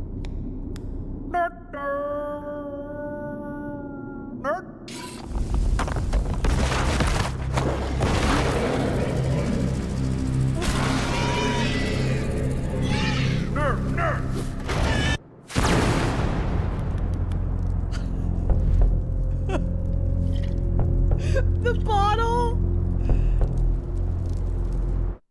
Oh my God, that was so good. Thingoos the Thing. A penguin not called Pingu has to deal with John Carpenter's shape-shifting alien. I love how Pingu never hesitates to use the flamethrower. Just immediately. Okay, well, does anyone want to offer up their thoughts on whether both, neither, or one of them was the thing at the end? So there's some people who think it's Childs because of his breath. Even though you do see his breath, but he's sitting in a position by the fire where the breath is not as obvious as McCready's is. And then there's people who think it's McCready because of McCready wasn't the thing and I will die on that hill. There's people who think it's McCready because of his being, his being by the thing at the end. Because what's the other thing? Wait, is McCready assimilated at the end? Bum.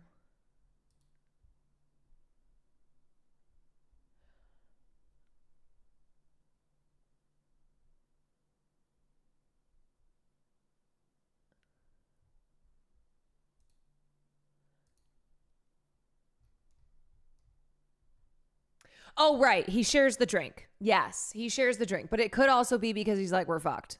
Savaz, thank you for the 16 months. There are people who think McCready, yes, there are people who also think McCready gives Childs a flask of gasoline to see if he's the thing, that he wants him to drink it because if he's the thing, then he won't know it's gasoline. I think it's both because neither know the other is the thing, and now the thing is playing the game against itself without knowing it's the perfect invention of the paranoia that the humans experience. Okay.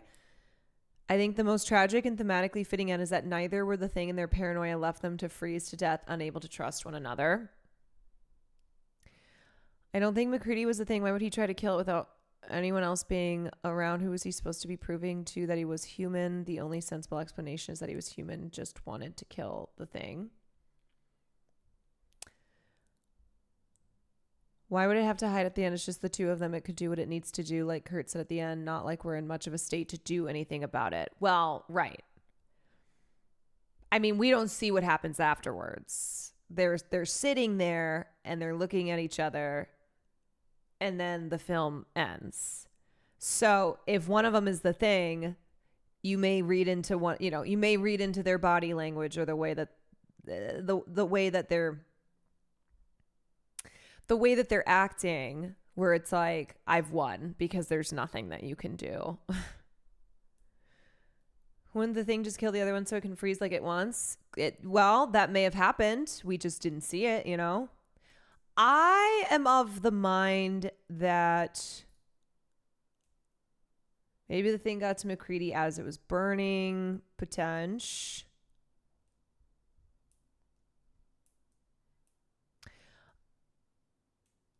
I think they are both human at the end. That's always been how I've looked at the ending. And so if they are both human at the end, then actually it's not as bleak. It's not as nihilistic because they sacrifice themselves for the greater good. If they were able to eradicate the thing, even though it meant at the cost of their own lives, then it would save humanity. But because it's for the greater good, but because there's no clear answer and it ends with that pounding score and they're both clearly distrusting of each other as they know that they're going to die. Or will they? Didn't another dog get away? No, I think they got all the dogs.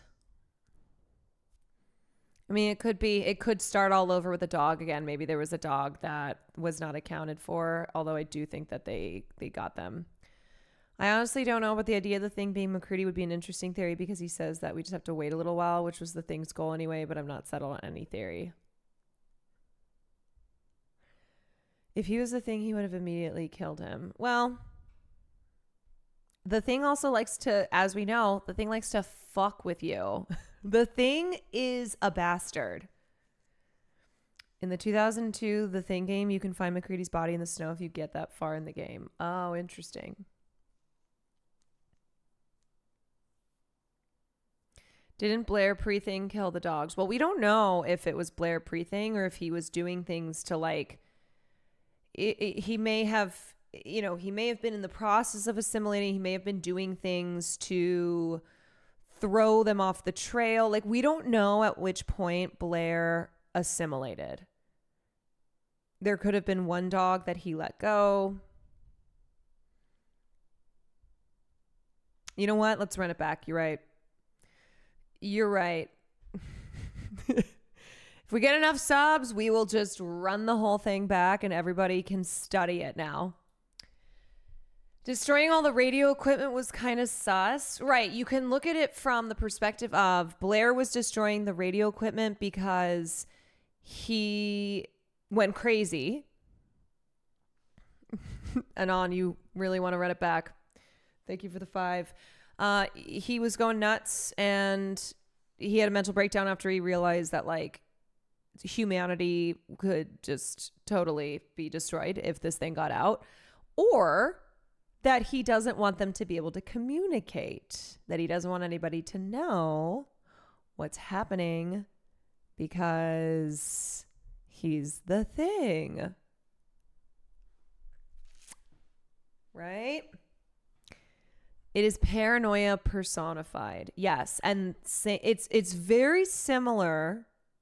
It's very similar to Body Snatchers, both films that I love, that I have shown now for film night, that speak to, you know,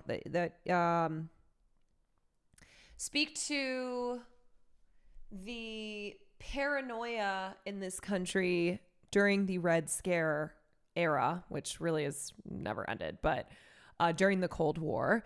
Both sci-fi horror films that deal with something from outer space, something that's extraterrestrial, that takes the form of, I mean, in Body Snatchers, it's human beings. In The Thing, it could be anything. Dogs, human beings, etc. I still don't understand how does this tie into the Fantastic Four films? You'll find out.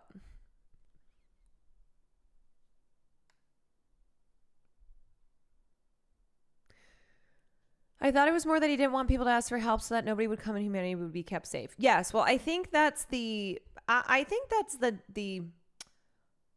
natural read of that scene is that he's gone nuts, and also he's like, I have to destroy the helicopters and the communication so that nobody else comes here and it doesn't spread. But the point I'm making is that there is not a single character who you can confirm for a fact when they were assimilated, aside from the characters who are like attacked when somebody is turning into the Thing, you know, like when Windows is swallowed, and so you know that it happens to him right then and there.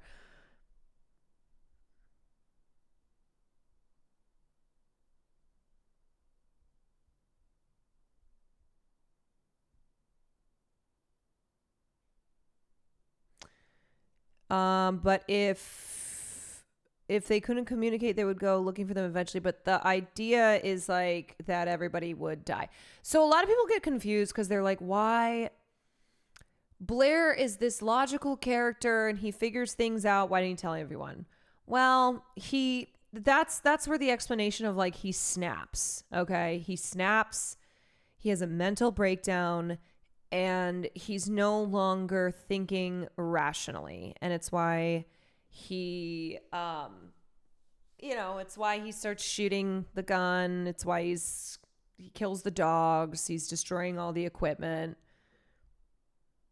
Couldn't trust anyone. Yeah, true. Couldn't trust anyone. Couldn't trust that if people knew that he knew, that it would be bad.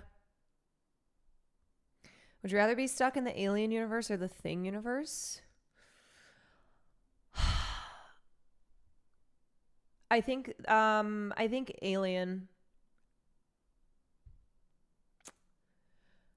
I think Alien because the paranoia.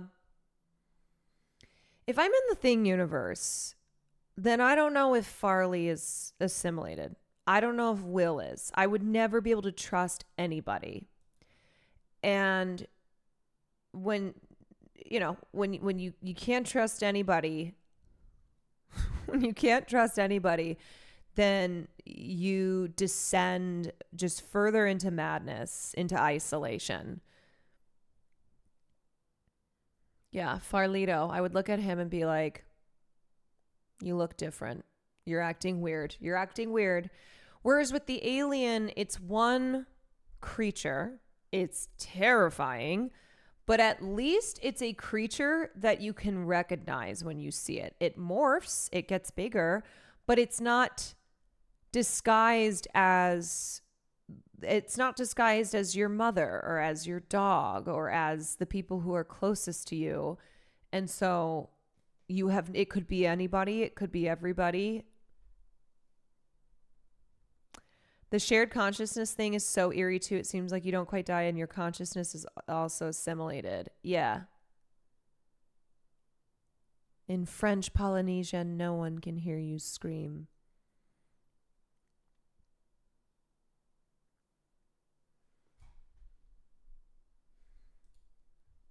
Yeah, I mean the way that the thing the reason that the thing is so that it's that it feels unstoppable, honestly. It feels unstoppable unless you just kill everybody.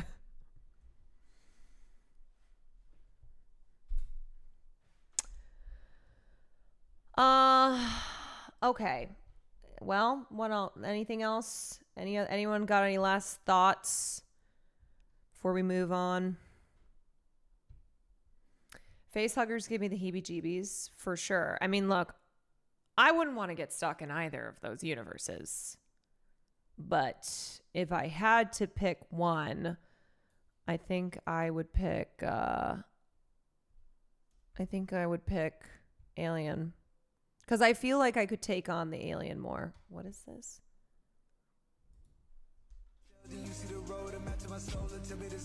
This is very silly. This is very silly. Alrighty. Well. May I share an amazing horror short inspired by The Thing? Yeah, go for it. Am I the Thing? Be honest with us. I guess you'll never know. The real question is how expensive a Thing prop replica is and whether they ship to P.O. boxes. Dude, do not. Do not. It will bankrupt you. I think I told the story of Ted Nivison, who has gotten really into film production auctions. So he has spent like all of his money buying things from film sets through these auctions. And he messaged me and was like, you should get this. And I believe it was the original draft of the script for The Thing. And I was like, Ted, that's not a casual thing to buy. The bid was starting at like $15,000. And he's like, you should get this. You love The Thing. And I said, I do love The Thing. But I don't have like a casual $15K to drop on The Thing script. As much as I would love to, as fabulous as that would be, yeah, would be a great use of money. You know what? Fuck it. In this economy, E.T. just failed to sell at Sotheby's auction house. Asking price was $600,000.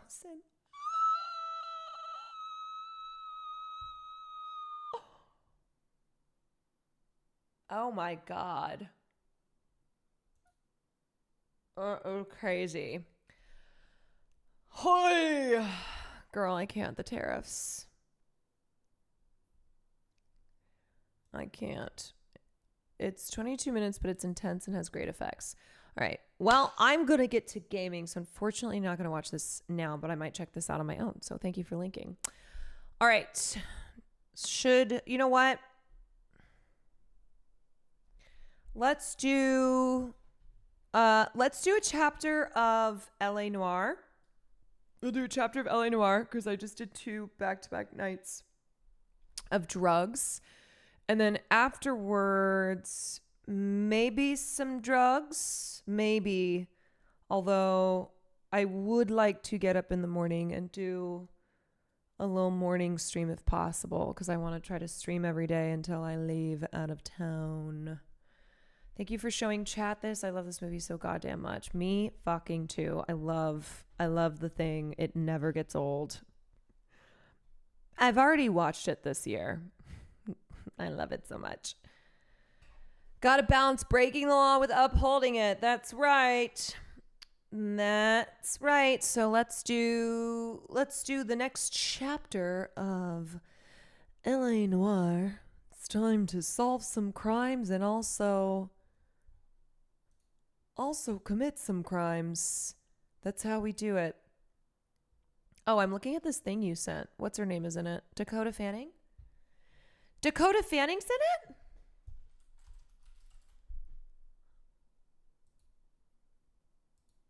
it? Okay. All right. Let me pull this open.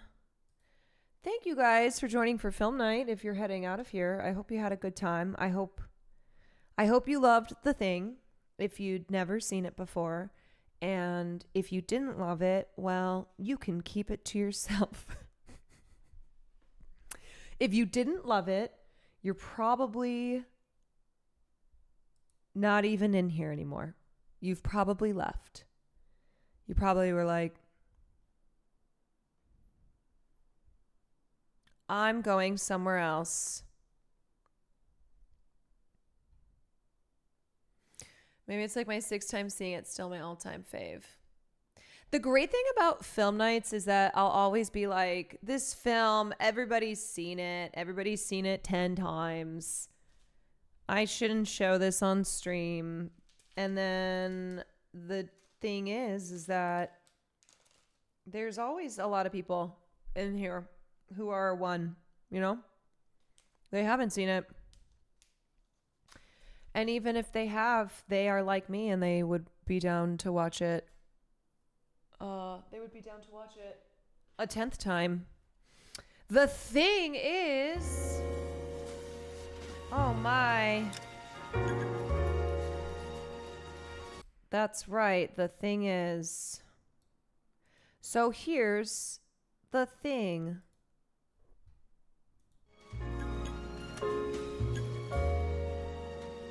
Here's the thing. Whoa, what did I do? Go back. Wait, I want to get rid of that white line. What do I do again? Alt enter? Yeah. There we go. Where's my big ass chapstick?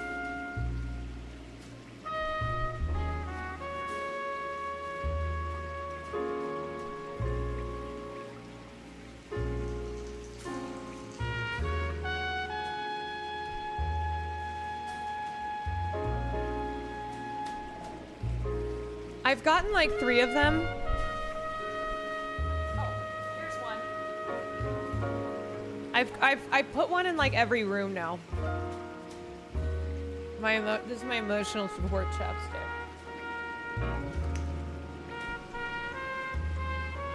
God, this music is so good. Okay, the thing took over your detective's body. It's trying to kill all humans with vehicular manslaughter. It's smart, so it knows being a copy incurs no penalties for violence. That's right. So if you see me driving crazy on the roads, it's not me. It's the thing me. Boo, boo, boo, boo, boo, boo. Boo, boo, boo, boo, boo, boo.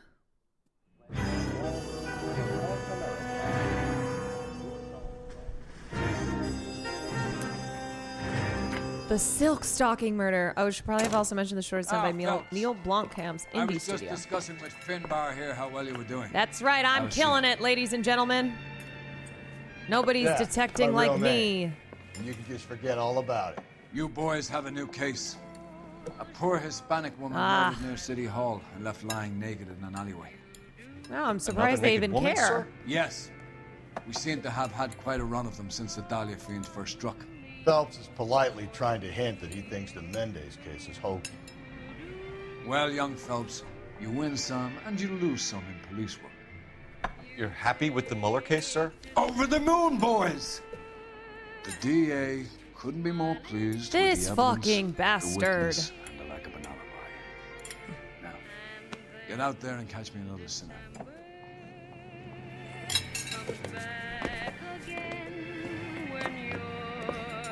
You know what? You win some, you lose some, unless you're me and all you do is win.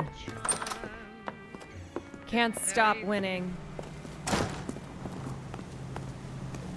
Would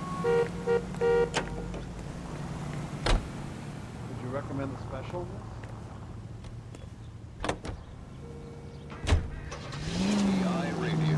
Good morning. You have the address? It's the alley off Aliso between Los Angeles and Alameda. You're kidding. The next one will be opposite Central Station. Copy that. Count yourself lucky, Phelps. Most guys would kill to land a case so close to their desk. Yeah. It means they can pop in to hit the office supply of hooch whenever they need it. You know, that ain't a bad idea. That is not a bad idea at all. All units, officer needs help. 211 and shots fired. 391 Broadway, Mallory's Cafe, 391 Broadway. The reason I drive so fast is because I got crimes to solve.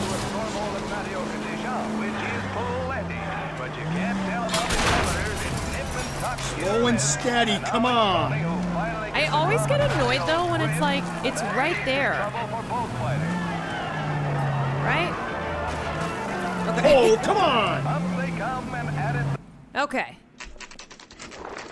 Well, we're already at a crime scene, so if we have more bodies, Detectives, they're ready to start the show. I'll take you through. then... Oh, let me change my stream category. Oh, for Christ's sake. For Christ's sake.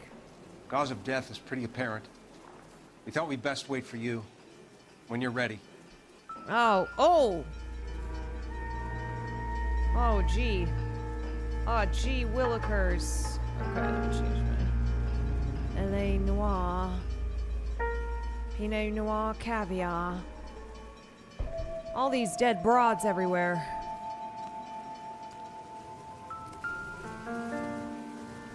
Whoa. Whoa! The lacerations on the neck would indicate a great deal of force. This is... Yikes. Methinks that serial killer has not been caught yet.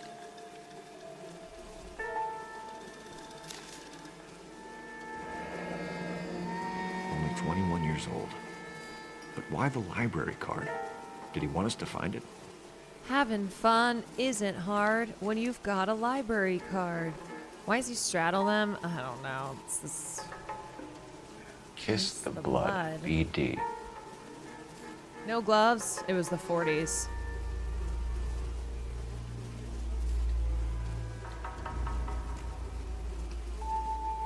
Had no idea anything was this gruesome in L.A. Noire. Another yeah. wedding ring torn from Oh, the finger. yeah. No, it's gnarly. Skin under the fingernails.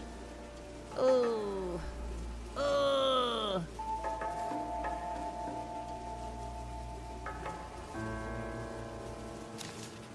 Oh, I already looked at that. Okay. Boom, boom, boom. Okay. The evidence in the Mueller case was solid. I'm not Yikes. convinced about Mendez. The best way to get away with murder is to pin it on somebody else. Why? Would you I'll bet know? a month's salary this is a copycat. Strangled, battered. Yeah. We know the M.O. So does every jerk who kills his wife and girlfriend looking for a way out. I've spoken to Brown. He still believes the Dahlia perp has medical experience. 4 women, all murdered, all put on display, all with messages. Mueller had no message. Look, Phelps, this is getting us Hey, look, I got Anything this for us to solved. go on, Mal? Head injuries from contact with road. Oh. Bruising from a small man's shoe. Further blunt force trauma to the occipital region at the base of the skull. Could have been fatal, but Are we sure clear this signs wasn't of me? strangulation would Like seem to from rule me? it out. Lipstick appears to be a similar color to the other cases. I'll see if I can nail down a brand.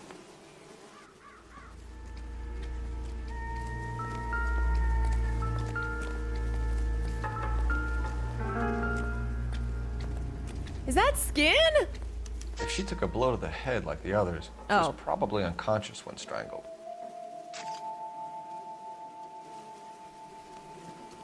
I was gonna say. Gee.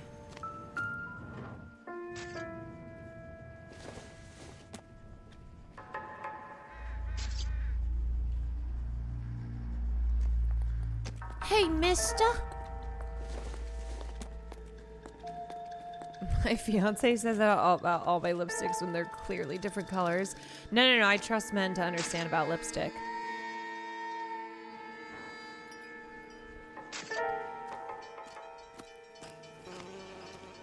Oh, gee, mister.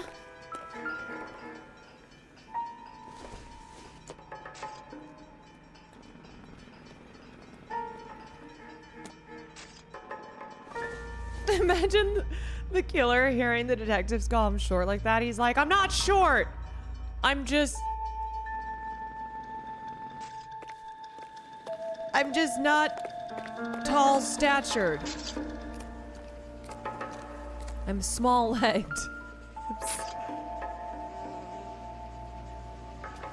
May as well follow the trail. Phelps, you'll want to come and take a look at this.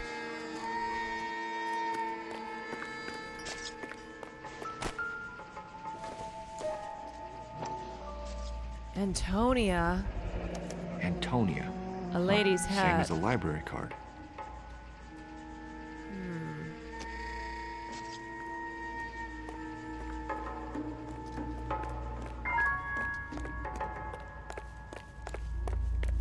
God, this blood trail.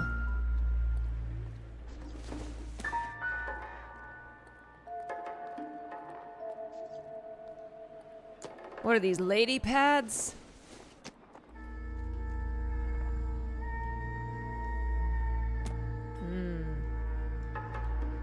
Let's follow this blood trail and see what it gets us.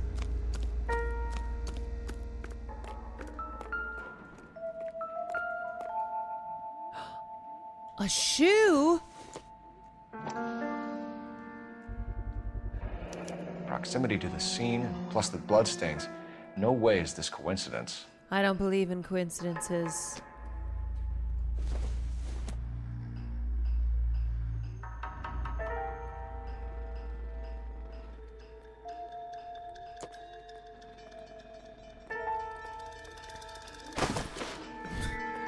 Blood on the wall, blood on the ground.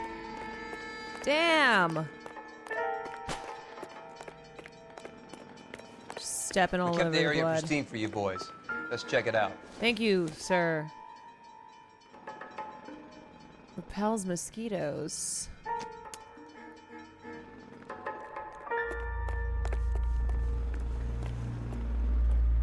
Okay, this seems to be the end. What's over here?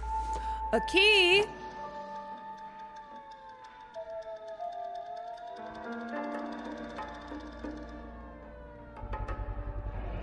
House keys, strung up like bait on a hook. Why did they make it so obvious?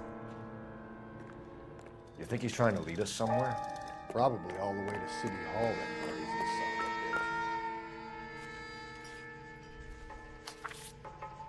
a bitch. That's got to be a code or a cipher. I'm a pattern recognition specialist. I'll be able to figure it out.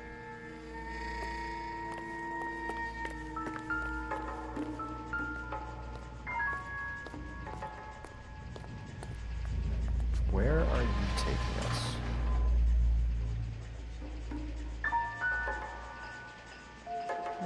Only one way to find out. This town is going straight to hell.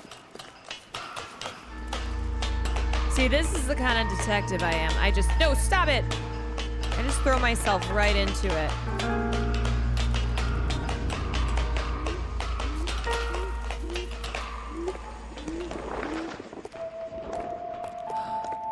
He's leading a trail of clues for us.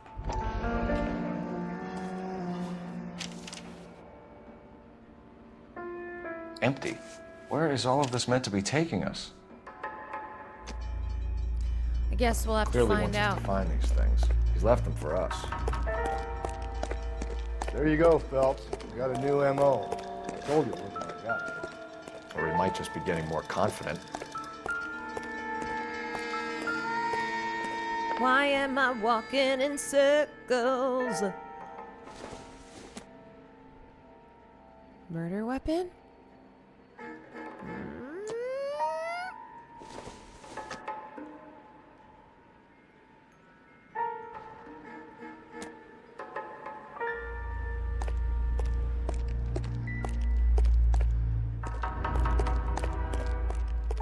God, this scene has...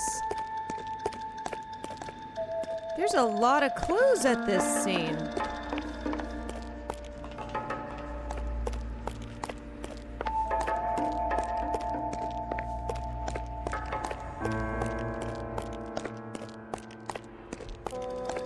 The trail keeps on trailing.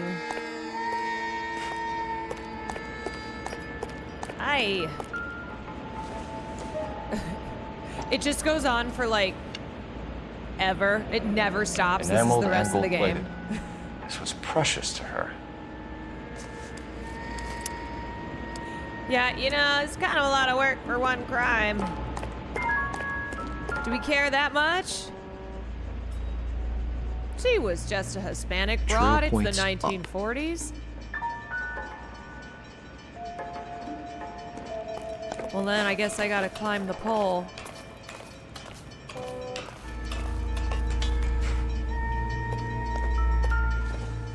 My God. Pulled from the finger and hung up here. What's the significance? This, it would be so funny if it was just like hours of this.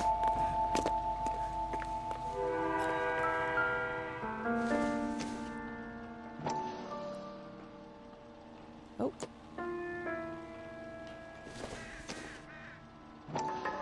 Ain't nobody doing it like Phelps. Looks as though the killer was decorating with this. Blood paint. This has to be the end.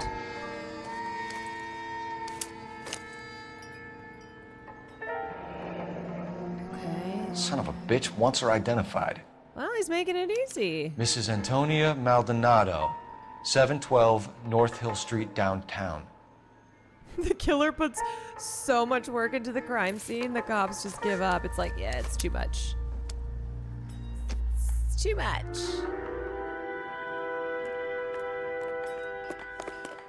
If you painted the front facade of the building, would Phelps jump? Probably, knowing him. Hey, I think I see a body. What? Oh. I swear, this town is going straight to hell. This town is in hell, buddy.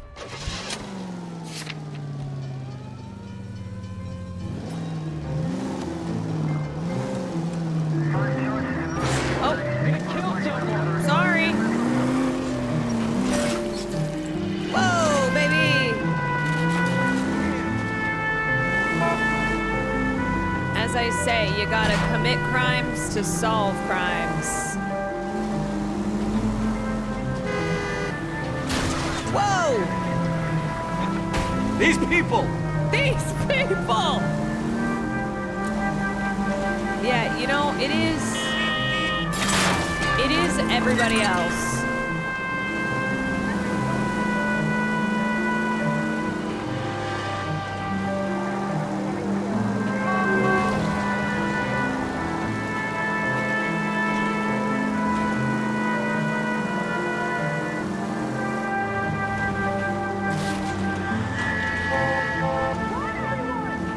Okay, right here.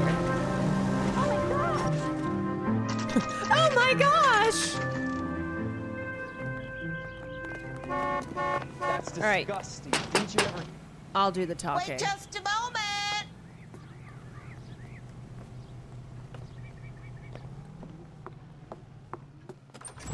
I'm sorry. Can I help you? Can I LAPD, help ma'am. you? Detective Phelps and Galloway. Does Mrs. Maldonado live here? Yes, she does. I'm Mrs. Barbara LaPente, the owner of this boarding house. Is there a problem? Excuse me, ma'am. I'm afraid so, ma'am. Do you mind if we come in? Is there somewhere we can discuss this? Of course. Follow me through to the parlor. This old lady Walk me did through it. as you come in, detectives. It's this way. I feel like it was her. Mrs. Maldonado was found dead this morning. Dead? Oh, no. Oh, no. She can't be. I'm afraid she was murdered, ma'am. We need to take a look at her things. I can't believe it. A person seems so alive, and then they're gone. She's reaching for her gun. Shoot her. Antonia's room is upstairs, last door on the left. Thank you. We'll be back shortly. Excuse us a moment, ma'am. Ma'am, if you just tell us now that you did it, we'll let you off easy.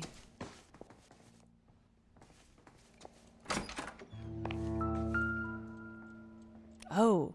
A smashed window explains why the place looks tossed. Something went down here. Oh, okay. Yeah. Well, I feel like I should... I feel like that's... maybe something...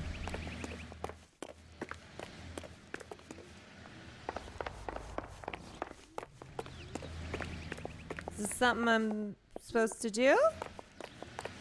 I don't know. Okay, let's go back up. You know what?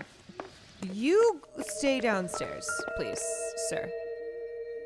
Sir, please.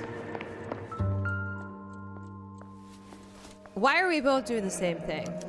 Oh, she was married? Charm bracelet wasn't among the crime scene evidence. She's married.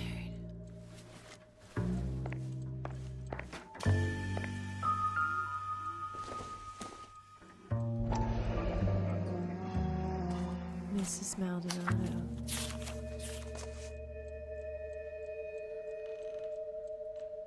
I'm writing to inform you that your petition to the Superior Court of the State of California has been accepted and a court date scheduled. I'm told your husband has been served with official papers and is on notice to appear at the Central District Court. Shit. What happened? It's the husband. He did it. It's always the husband. It's always the husband. If it's not the old lady, then it's the husband. We have some questions, ma'am, if you're up to it.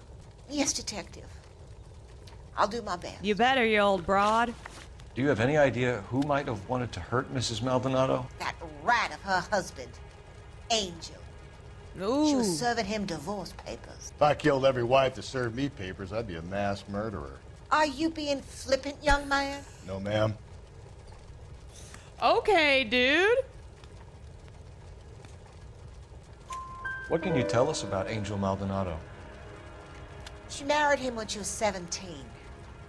He was cruel to her, very cruel. She was a good girl. You know what? It's Little my on the partner who religious did side, but a good girl. What time did Antonia go out yesterday? She left around 9. Do you know where she went? No, I have no idea. She was a good girl, but she didn't confide in me. I think you may be lying, you old broad. Oops.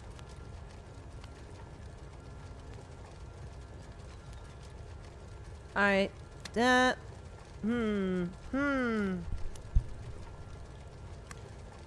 do I view the notebook again? Come on, Mrs. LaPente, you must have some idea. Oh, I didn't mean to press that. Oh, shit. Maybe a movie? Maybe church. Oops. She was a very religious girl. I fucked up. I fucked up. You've had a break-in? No. That can't be true. You're lying. You're being economical with the truth, Mrs. Lepenti. Economical with the truth. I have no idea what you are talking about. Listen, lady. You're lying broad. So Antonia lost her keys and used an iron bar to jimmy the back window? I heard a noise in the early hours of the morning. I thought it might be a raccoon at the milk bottles. It'd be very bad for business if this news got out. I have a reputation to protect. Antonia and her husband were estranged? Yes. She moved here after she separated from her husband 2 months ago. But Antonia still wore a wedding ring? She wore the wedding ring and a necklace. She always wore a religious necklace. She keeps mentioning that religious That's necklace. about all of her jewelry. I think you're lying. What about her bracelet? I don't know anything about a bracelet. Oh, really? Really? In her wedding photo, she's displaying a charm bracelet. That thing? She never wore it. He gave it to her. She always kept it in that wooden jewelry box. This lying Thanks, ma'am. broad. You've been very helpful. Shit, I I would have have gotten called her 4 that out of 4, husband but I of hers. accidentally hit Lock him A. up and throw away the key. Damn it, I accidentally hit the I've wrong said it right one. from the start. We should come down hard on the husband. Let's check It's his always place. the husband.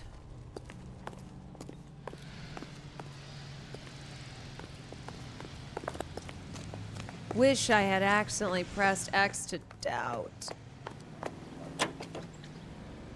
Okay.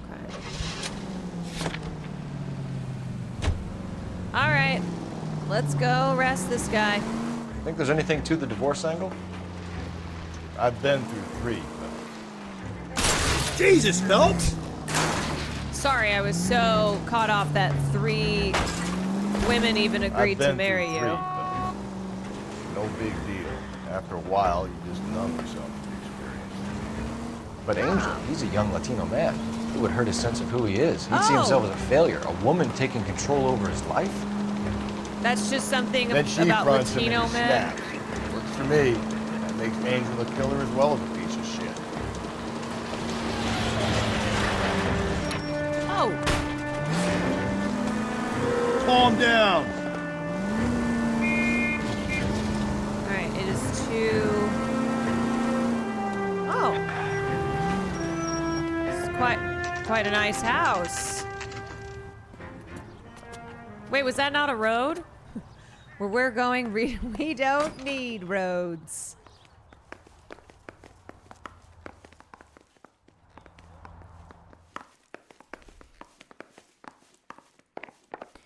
There are roads everywhere for those with eyes to see. Wait, where the fuck am I even going? I gotta go check. Kinda just going wherever.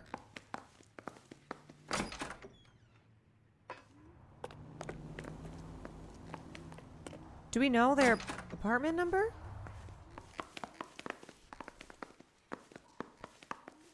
All my life I've been looked in the mirror.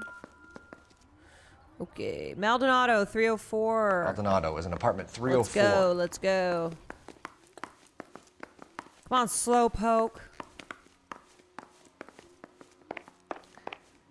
Half my life I've been looked. This is the 2nd floor. In the mirror. Phelps, this could turn ugly. Oh, Forget about yeah, no, knocking. you stand back. Just I'll take our care boy of by it. surprise. I got it. Nope. Okay. Hey, what the Hey, fuck? LAPD, that's right. motherfucker, you're under arrest. Oh. Oh, I got it. shit. Okay. Now look. Oh, ah! Wait, I always forget how to fight. We're kind of getting our asses kicked. Oh, God. Oh, the hat. I lost the hat. Wait, I think I'm going to hold LT. Oh, shit. Get your ass up. Stand down now. Okay, I'm coming back. Yeah, that's right. I don't need the hat, buddy. Wait, why does he keep getting me? All right, I got him now. I got him now. I got him now. That's right. I'm Will Neff at Creator Clash. God, these guys can really tank a lot of hits. Yo! Just doing a little ass whooping. Yeah, I finished before you did. Damn. I beat my guy some first. decent And that shots one's in for the hat. Cuff these sons of bitches, Phelps.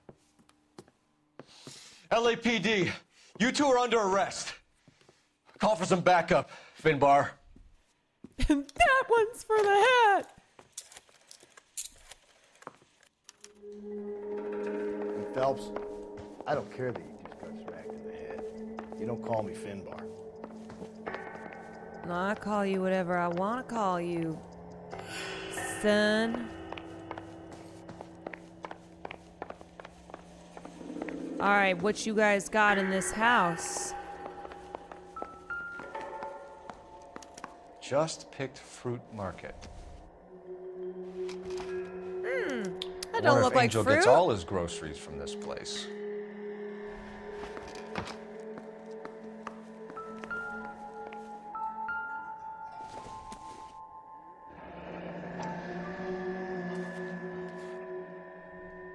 The El Dorado. The El Dorado.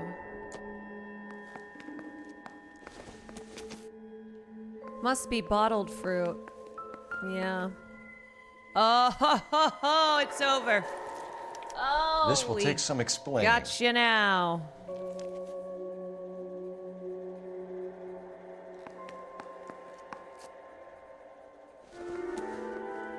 Oh, it's so Maybe one of the Jover. neighbors took notice of Angel's movement. He's got no alibi. He's toast.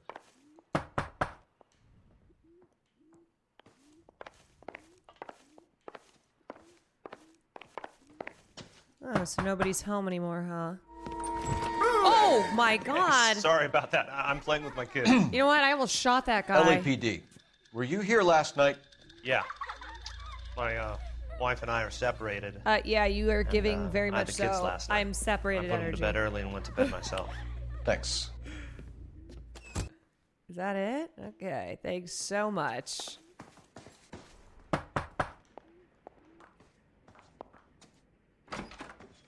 Hello. LAPD, ma'am. Did you hear a disturbance last night? Yes. Yes, I did. Yes, I did. Mrs. Maldonado lit out of here, and her husband ran out after her. You saw this, Miss? Aranda. I had the door open a crack. Did you see Mr. Maldonado Yes, come I back inside did. after he ran out? No. I didn't. Thanks. We'll be in touch.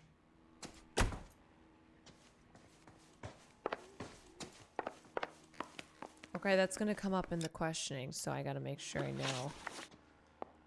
Clues. Husband's alibi. Husband's alibi. Neighbor Mrs. Aranda testifies to Angel pursuing Antonia from the apartment building, because this motherfucker is gonna lie. Let's go. Nope, we're already there. Okay. Boop. Any other neighbors? No, I think we've got it all.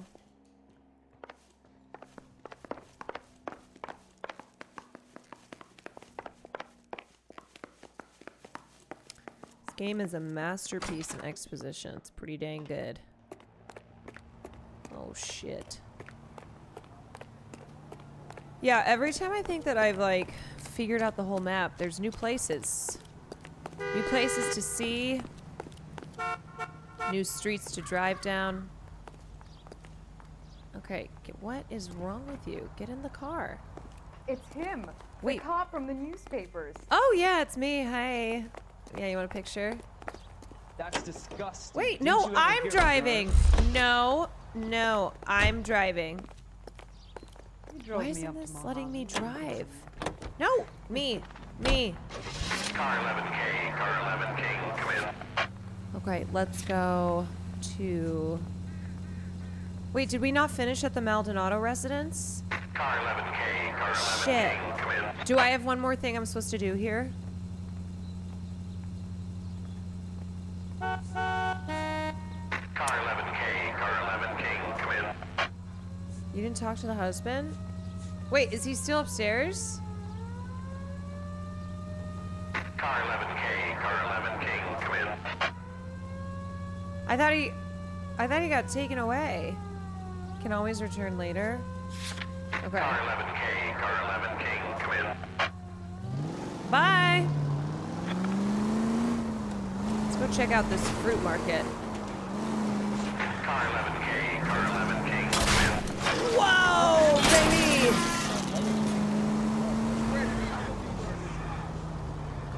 Car 11K, car You know, why does my partner even want to like drive with me? Can't he just get it like his own car? Car 11K, car 11 King, come in. You just left him cuffed up there. He'll be fine. He'll be good. Good for him. Car 11K, car 11K. Yo. Extra, read all about it. Okay, how do I get into this fucking fruit market? It's closed? How am I supposed to get into this thing? Am I supposed to just drive in?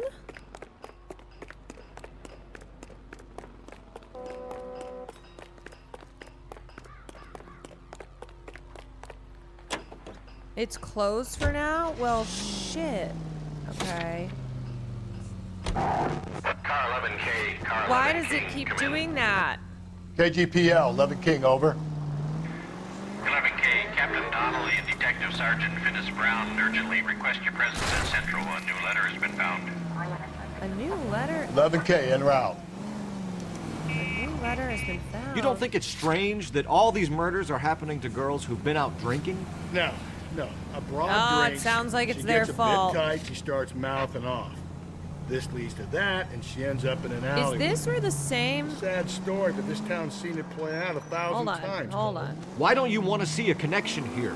Because there are perfectly good real-life suspects for every one of these murders.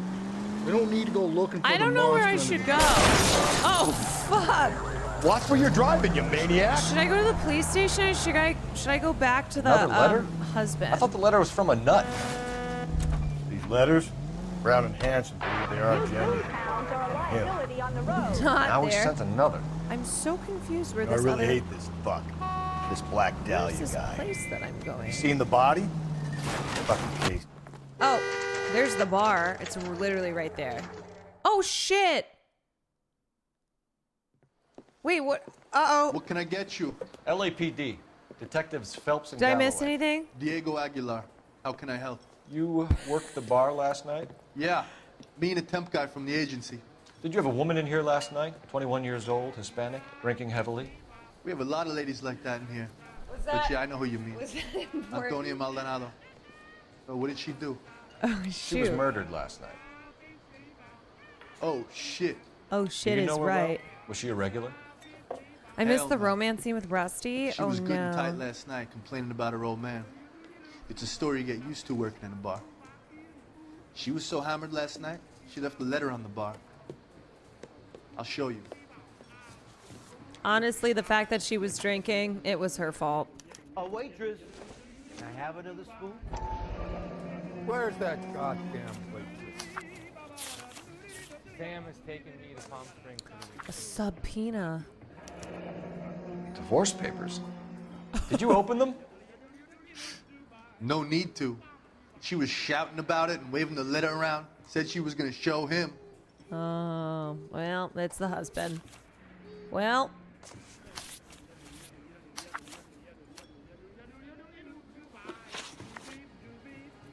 Can you remember what jewelry she was wearing? She had a necklace. Some kind of religious thing, I think. She's always got that The temp religious guy would have thing. more of an idea. She took the beer he served her and cried into it all night. What time did she leave? Can't say for sure. Feel like this guy is lying. Okay, how do I check my notebook? That's what I got into trouble last time. Show my clues. Oh. Where did she go? I guess I just Give me accidentally something, did that. or the LAPD will start getting interested in this place. Yeah, we're gonna Take shut it it down. easy. She wanted a cab, okay? And my phone was out of order. The closest one I knew was at the fruit market across the street, so I suggested she try there. She seemed reluctant. Did Antonia say where she was going Take it when she left? easy. She said she was going to serve the papers on the husband. Said that would take the smile off his face. If you ask me, she was scared. And the drink was for Dutch courage. Okay.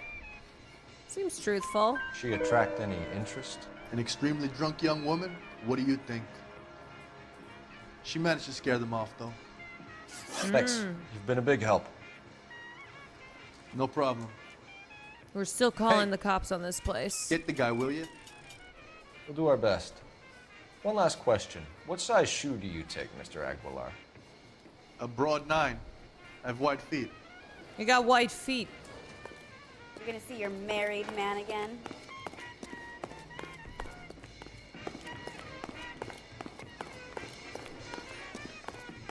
Say, honey, what time did you get off wooden table? I got flippers.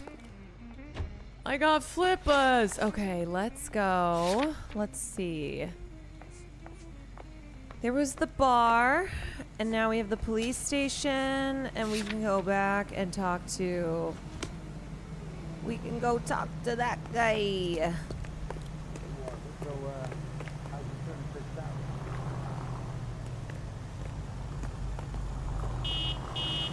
I don't know why this fucking asshole's always trying to get... No, get out. Sometimes it's weird and it won't let me drive the car. Cop that won a medal or something. Okay, excuse me. There we go. There we go. Just mogged his shit. Alright, I did not see that dumpster. Oh! Wait, I gotta talk to this guy. Hold on. This guy. Sir, do you work here? Sir, hello. Sorry, pal, just making deliveries. Who placed that? Did you place Just that big dumpster fruit there? market across the street. Fruit market delivers here? Yeah, sure does. The Mexes love a little slice with their The tequila. Mexes? We found a crate a lot like the ones you're wheeling there, except it was filled with booze. You know anything about that? What? No, we deliver all over the place, officer. No telling where the boxes end up. Excuse me, I have to get on with Oh my this. god, it was him. Fine, thanks. It was him. Wait, where's our car? Fuck. Is it in the front again? A waitress. Can I have another spoon?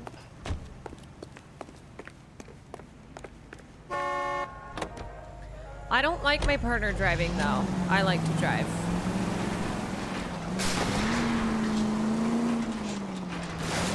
Just go easy, Phelps. Take it easy.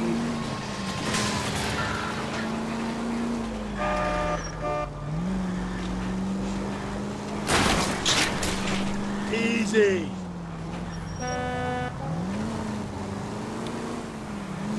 Wow.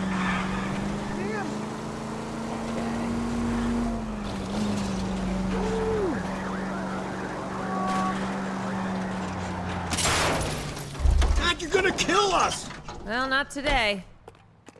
Still alive.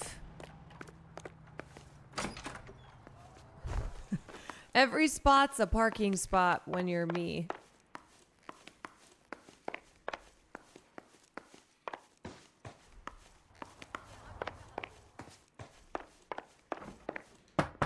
Oh.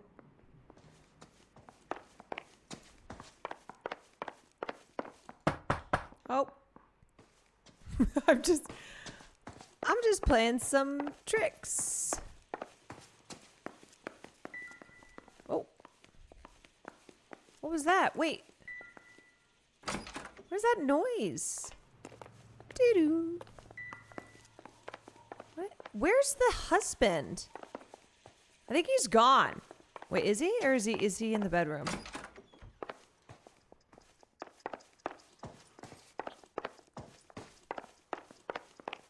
Yeah, didn't they come and take the husband?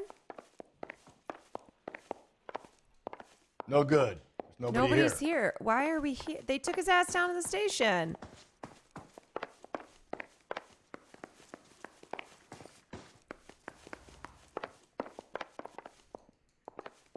I don't know. I'm done with this place. I'm going to the station. I already know everything I need to know.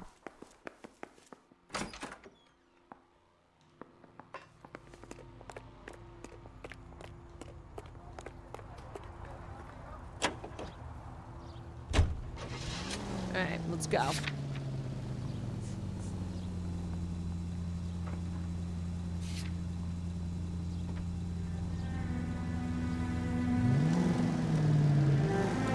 Are you kidding me? Sorry, Rusty. Sorry, but...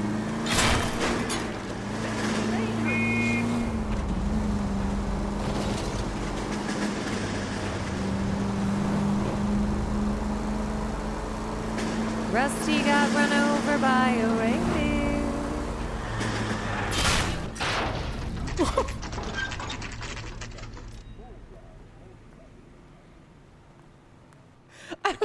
What if everyone's just like, ah, Phelps is here? Oh, he's here. You think those Vice boys get any on the side?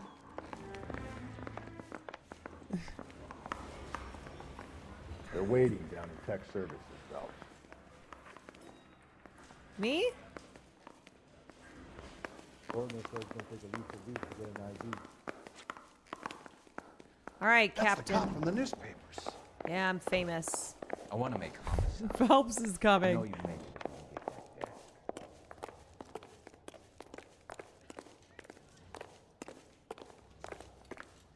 Da-na, da-na. Clean that up. Da-na, da-na. He's dull as dishwater, but I'm not with him for the conversation. How bad is it? Wow, I don't think I've ever been Come on, you can tell me. downstairs. What on earth is that man Phelps is- doing? Slow as fuck. Hey, don't mind me. 1, 2, Phelps is coming for you. 3, Man, like 4. you Boys, come on in. All right, Phelps, sir. We solve you it met yet? Finnish Brown? Pleased to meet you, sir. This information is confidential and doesn't leave this room. The new letter was left in the back seat of a cab. The driver thinks it was put through the window and not left by a customer. We're checking all this fares back 24 hours regardless. Good. Like the previous letters, it's been assembled from headlines and typed from the Times and Examiner, then glued to an envelope. What is the other note? This one? That's also new. A poem, hand-typed. Do you mind if I take a look? I'm somewhat. Go ahead. We've I'm, been not over so- both I'm somewhat of a documents pretty poet carefully. myself. They've been wiped with gasoline, so there's no chance of prints. Have changed my mind. That's You the would message not from give the a Celine square Henry deal. case. Fuck you, BD. Tex. It's not that great of a poem, but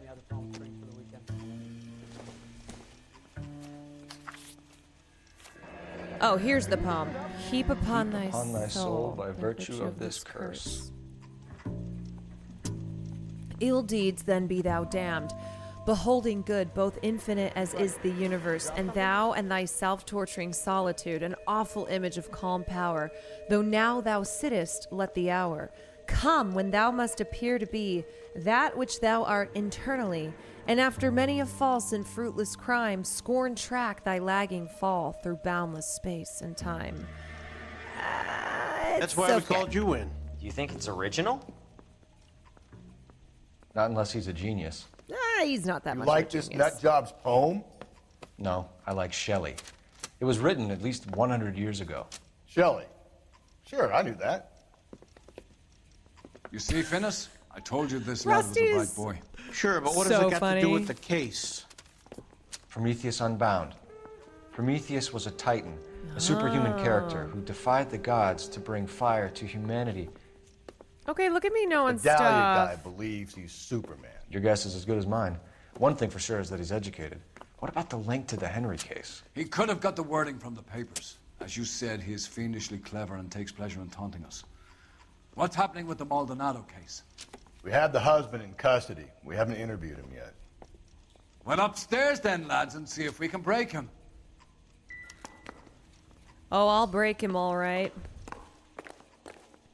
Check out the anthropology degree on Phelps. I'm surprised that my partner's not mocking me because he feels insecure. Guy gave his wife a tap. I said all's fair in love and war. See him? Saw his picture in the paper. Worked that case with a lady cut up like the Dahlia. Improved your attitude, Angel? What do you want me to say? What'd you say that you did it? The night she died, but she left the apartment, and that was the last time I saw her. So your wife paid you a visit last night. What time was that? Why would he feel insecure? He knew Late, that around too. midnight, maybe. She didn't stay long.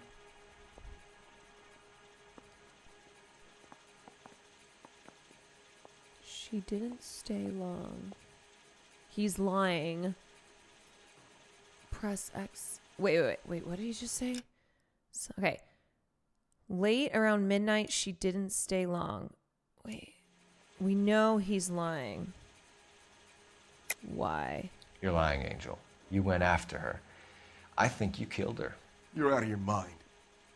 My brother will tell you I was at home. Really? Because you pursued your wife. We have a witness who confirms that you were arguing, that your wife ran out, that you followed her and didn't come back. I know this looks bad. Does he even have a brother? But it's not true.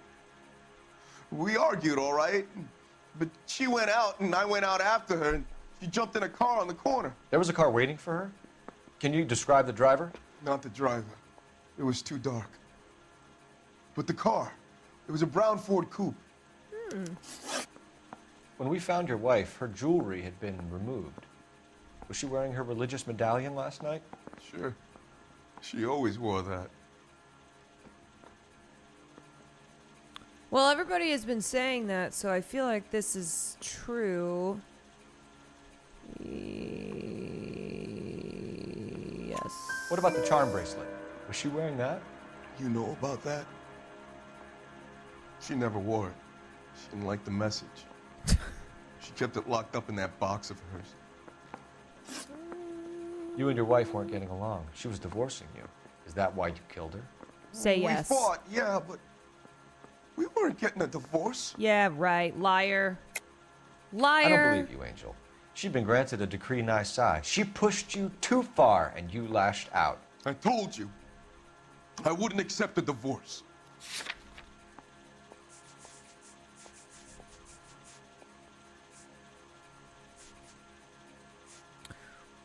Divorce papers. The judge had set a date. You were going to be paraded in front of the whole city for your cruelty Just a minute, tour, Angel. Antonia. Oh, Jesus. She came in drunk, out of her mind. She doesn't normally It's always drink. the husband. She was looking around in her bag. Said she wanted to serve me papers. Me, her own husband. So I slapped her down. Oh, yeah, it was him. She ran out. Yeah, we're gonna... That's he's the gonna truth. rot. What size shoe do you wear, Angel? He's gonna rot. Size 8. What difference does that make? Your wife has been brutally murdered. So how do you explain your Never shirt mind, he being did it. covered in blood? You found that? I cut myself shaving. Angel, I'm not going to waste Press any more X time to on doubt, this. Give me bitch. something, or I'm going to have you charged. My brother, Ippolito. He said some bad things about Antonia last night. So I had to sock him one. Was this We after got you hit into your it. wife? Keep talking. She said she came from the El Dorado bar. And? It's not one of my places. We used to buy fruit at the market down the street. But the creep there was always running his eyes all over my wife. What's the name of this fruit market? Just picked fruit. Ord Street downtown. Seems like it all comes down to this fruit market. One last question, Angel. Do the words kiss the blood mean anything to you? Yes, No. 4 out of 4 correct. Sounds sick to me. You're not in the clear by any means, Angel. You're going back into a cell. You're gonna rot, You should Angel. think about whether you have anything else you need to share with us. Religious fruit necklace market. That's right. Bust in there and find the goddamn. Get out of here. It's time to finally go to this fruit market where everything went down. I say we bust in there and find the goddamn egg. Let's go. What's your read on Maldonado? I still like him for it. I know you Seriously, do. that line about the guy at the fruit market making eyes at his woman. Even when we find evidence We'll to get to the say to market the and the guy contrary, behind the counter will Rusty tell us always he saw chooses the Angel drag his racist old lady course. off into the night. This case will be shut like all the others.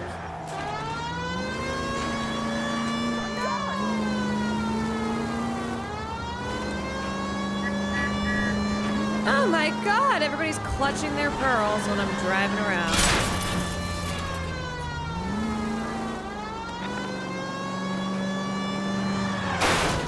Oh, I thought that was it. It's not.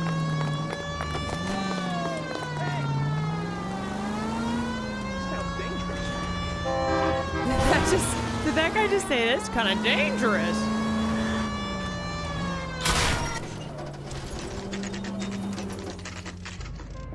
All right, here we go.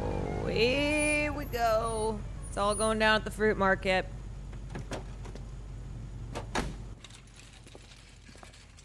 Rusty's incapable of good opinion about literally anything.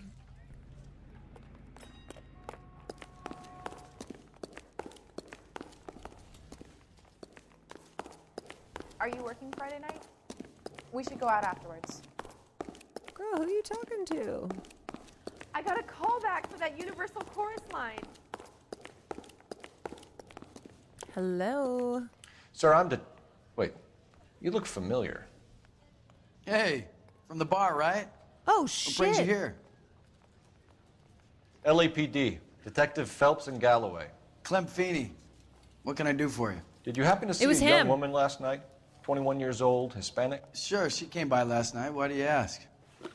It's him. She was wearing a necklace? I didn't notice. You weren't paying attention, Feeney? Yeah, Hey, you're not looking at getting the wrong idea. women's necks. Getting the wrong idea. I think he's lying. But do I have the Ev? We recovered some of Mrs. Maldonado's personal items from this area, Clem. The last item we found overlooked this place. I think you're lying, and if you want our help, you better come clean with us. Oh, you think I'm some kind of nut job? That I did something to her, me? What proof have you got?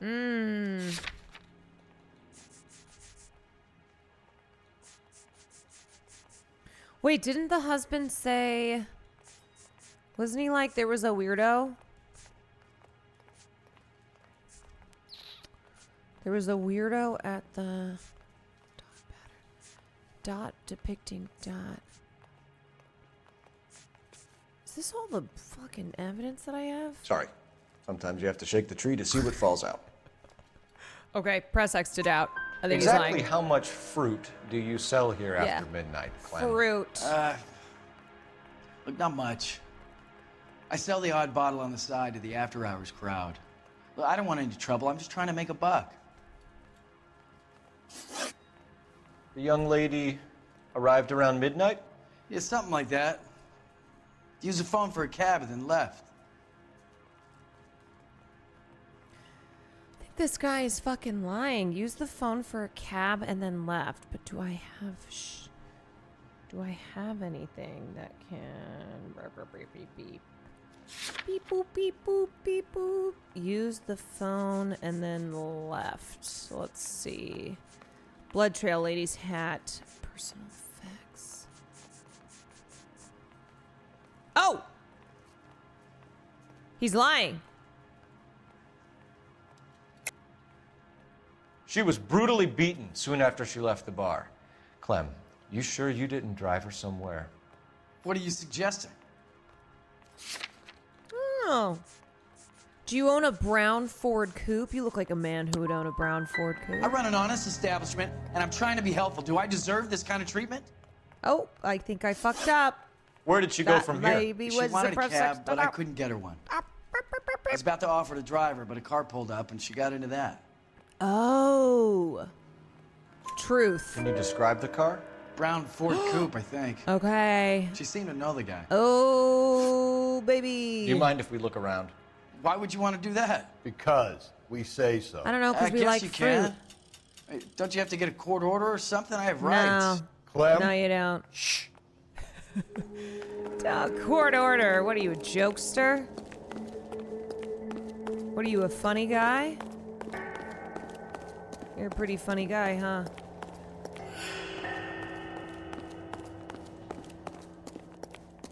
I just don't know how to dance to bebop. That's why you need somebody like me.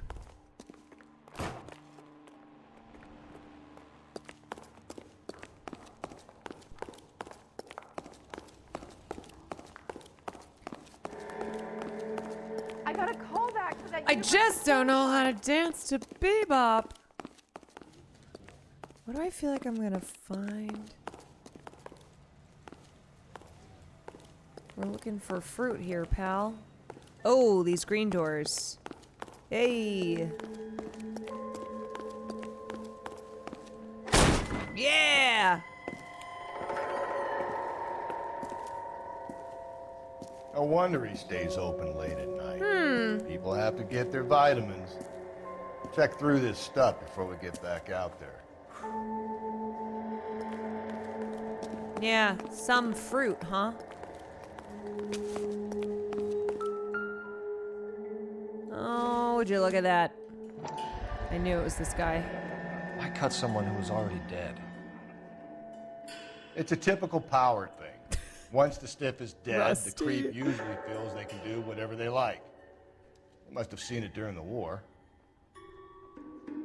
Okay, Rusty bringing up my PTSD.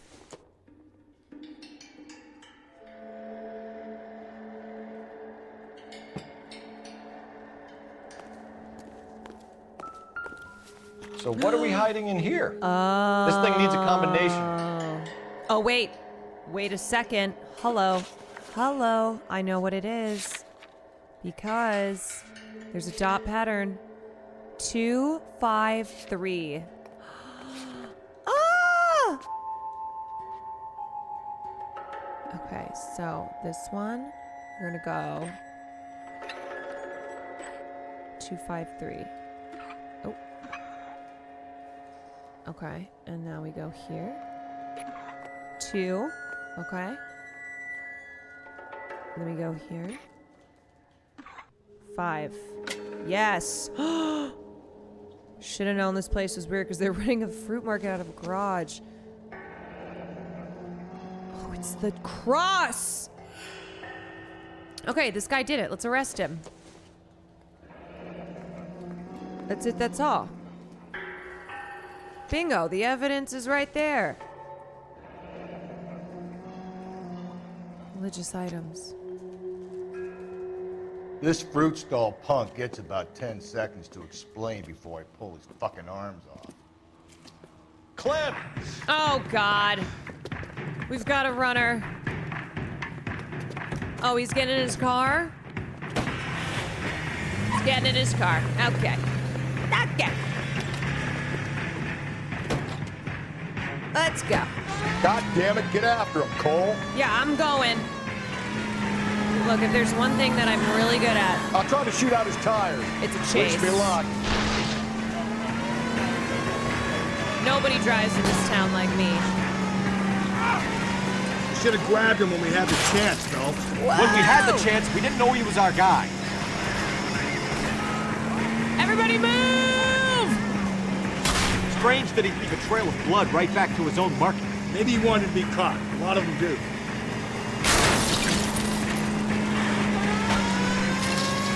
Everybody move! Don't go to sleep on me. Get me back in close. It's almost too perfect, isn't it? There's no such thing as too perfect. Oh shit, oh shit! Oh god, he's getting away. Oh no. Oh The no. fruit guy's getting away, Yeah, Phelps. I know.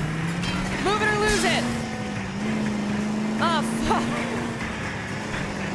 Okay, somebody put that... Somebody is putting these obstacles in my way. Alright, we're catching up. Don't worry. Keep yourself up. Yeah, see? Now Watch who's this. about to get picked? Yeah! Got him.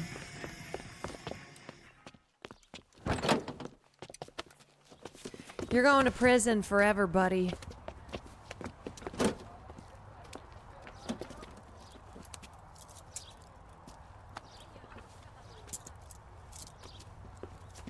You're a sick man, Clem. Try to sell your fruit in there.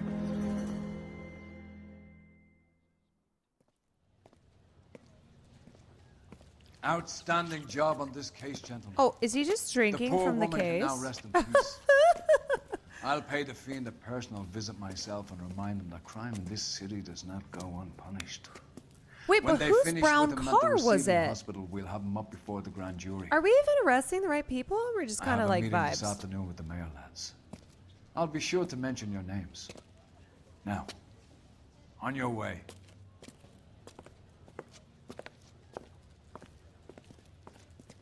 We're kind of going off vibes. Okay, let's chill.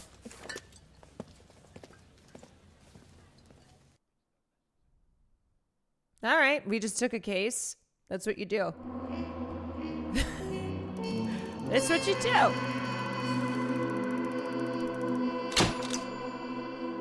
With the body on his doorstep, the DA may look to send Clem Feeney to the gas chamber. That's right, baby. He did say the same Sarge, car. why are the guys giving it to the doggies? Oh, he did. They're riding in trucks, numbskull, while you're marching. They look pretty badly beat up. This is a PTSD cutscene. Scuttlebutt says it's pretty hard going down south. We'll find out soon enough. Recon always leads. How can we fail? As long Skip as with you the get shadow someone, leading it's the all show. that Who the fuck matters. is a shadow? Lieutenant Phelps, the shadow how of death. justice What works. the fuck are you talking about? He's a quiet fucker, You just have to Sarge. get somebody. Never hear the bastard coming. You're sitting there, field stripping a cigarette, and suddenly he's there looking down on you. Why do you think we keep saluting that Jap-loving son of a bitch? He's bad juju. That's enough out of you three. Bad juju? Where were you dragged up? A swamp?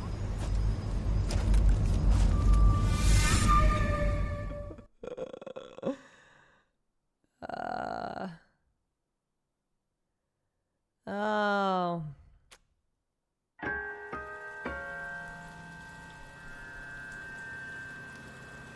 Alrighty.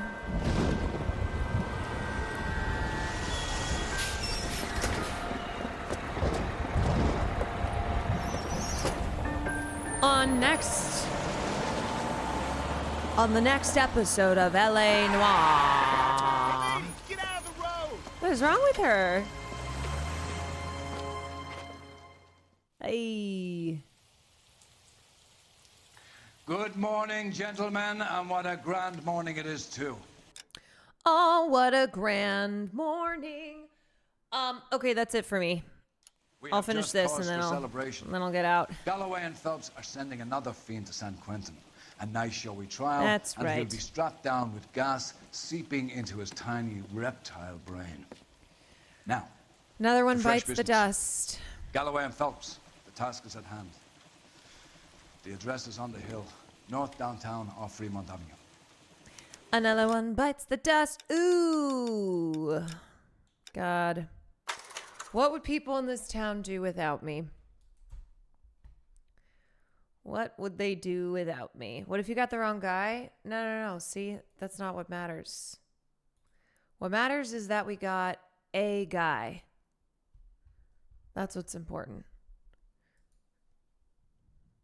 As long as we got a guy,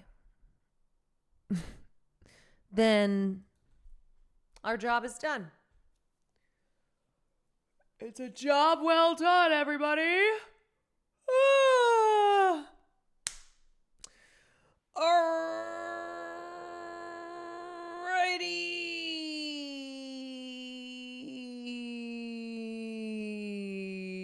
Alrighty.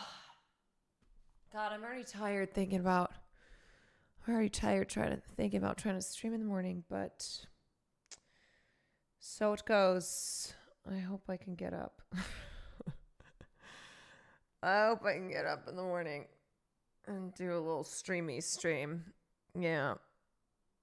Live stream the market. Yeah, you guys, I got to be there as we're being liberated from the stock market. Like I said, though, no stocks, no problem. No 401k, no problem. We're all good over here. That's right. So, liberated from all that. Liberated from all that. But I fear that money is overrated. I fear. Awesome movie night, a great stream. That was a great movie night. That was so fun. I love The Thing. It was so cool seeing The Thing for the first time and getting some background to it. It's the best. It really is. And now that you've seen it once, watch it again and like, I don't know, look for clues you didn't realize before. Come up with your own timeline as to who got assimilated when. It's fun. It's been Depression era movies gave us Gone with the Wind for like 10 years in the theater. We're just going to get Gone with the Wind over and over again. Okay. My grandma was watching Hassan in DC yesterday with me and was like, who else is there? Is Caroline there? That is the cutest. Your grandma wanted to know if I was there. That's so sweet. W grandma. I want all the grandmas in chat. Love it. That's adorable. That's a good way to end the stream. I'm going to send you guys over to Lordy Spew. The Lord of Spews. The Lord of Spews. Look, y'all, we live to fight another day. All right? We live to fight another day. We're all still breathing. We're still here. We had a good night tonight. We had fun. We watched The Thing. Okay. Would you rather the tariffs or The Thing? The tariffs are assimilating from The Thing. Anyway. Anywho, I'll see you. The Thing all day. All day, every day, The Thing. I'll see you guys hopefully tomorrow morning if I can get my ass up and we can take a look-see-poo at everything that's going on in the world, since Sundays are my day of rest. I mean, by that, no looking at anything that's happening in the world. So we get back to that tomorrow, but I will see you guys later. Peace and love, and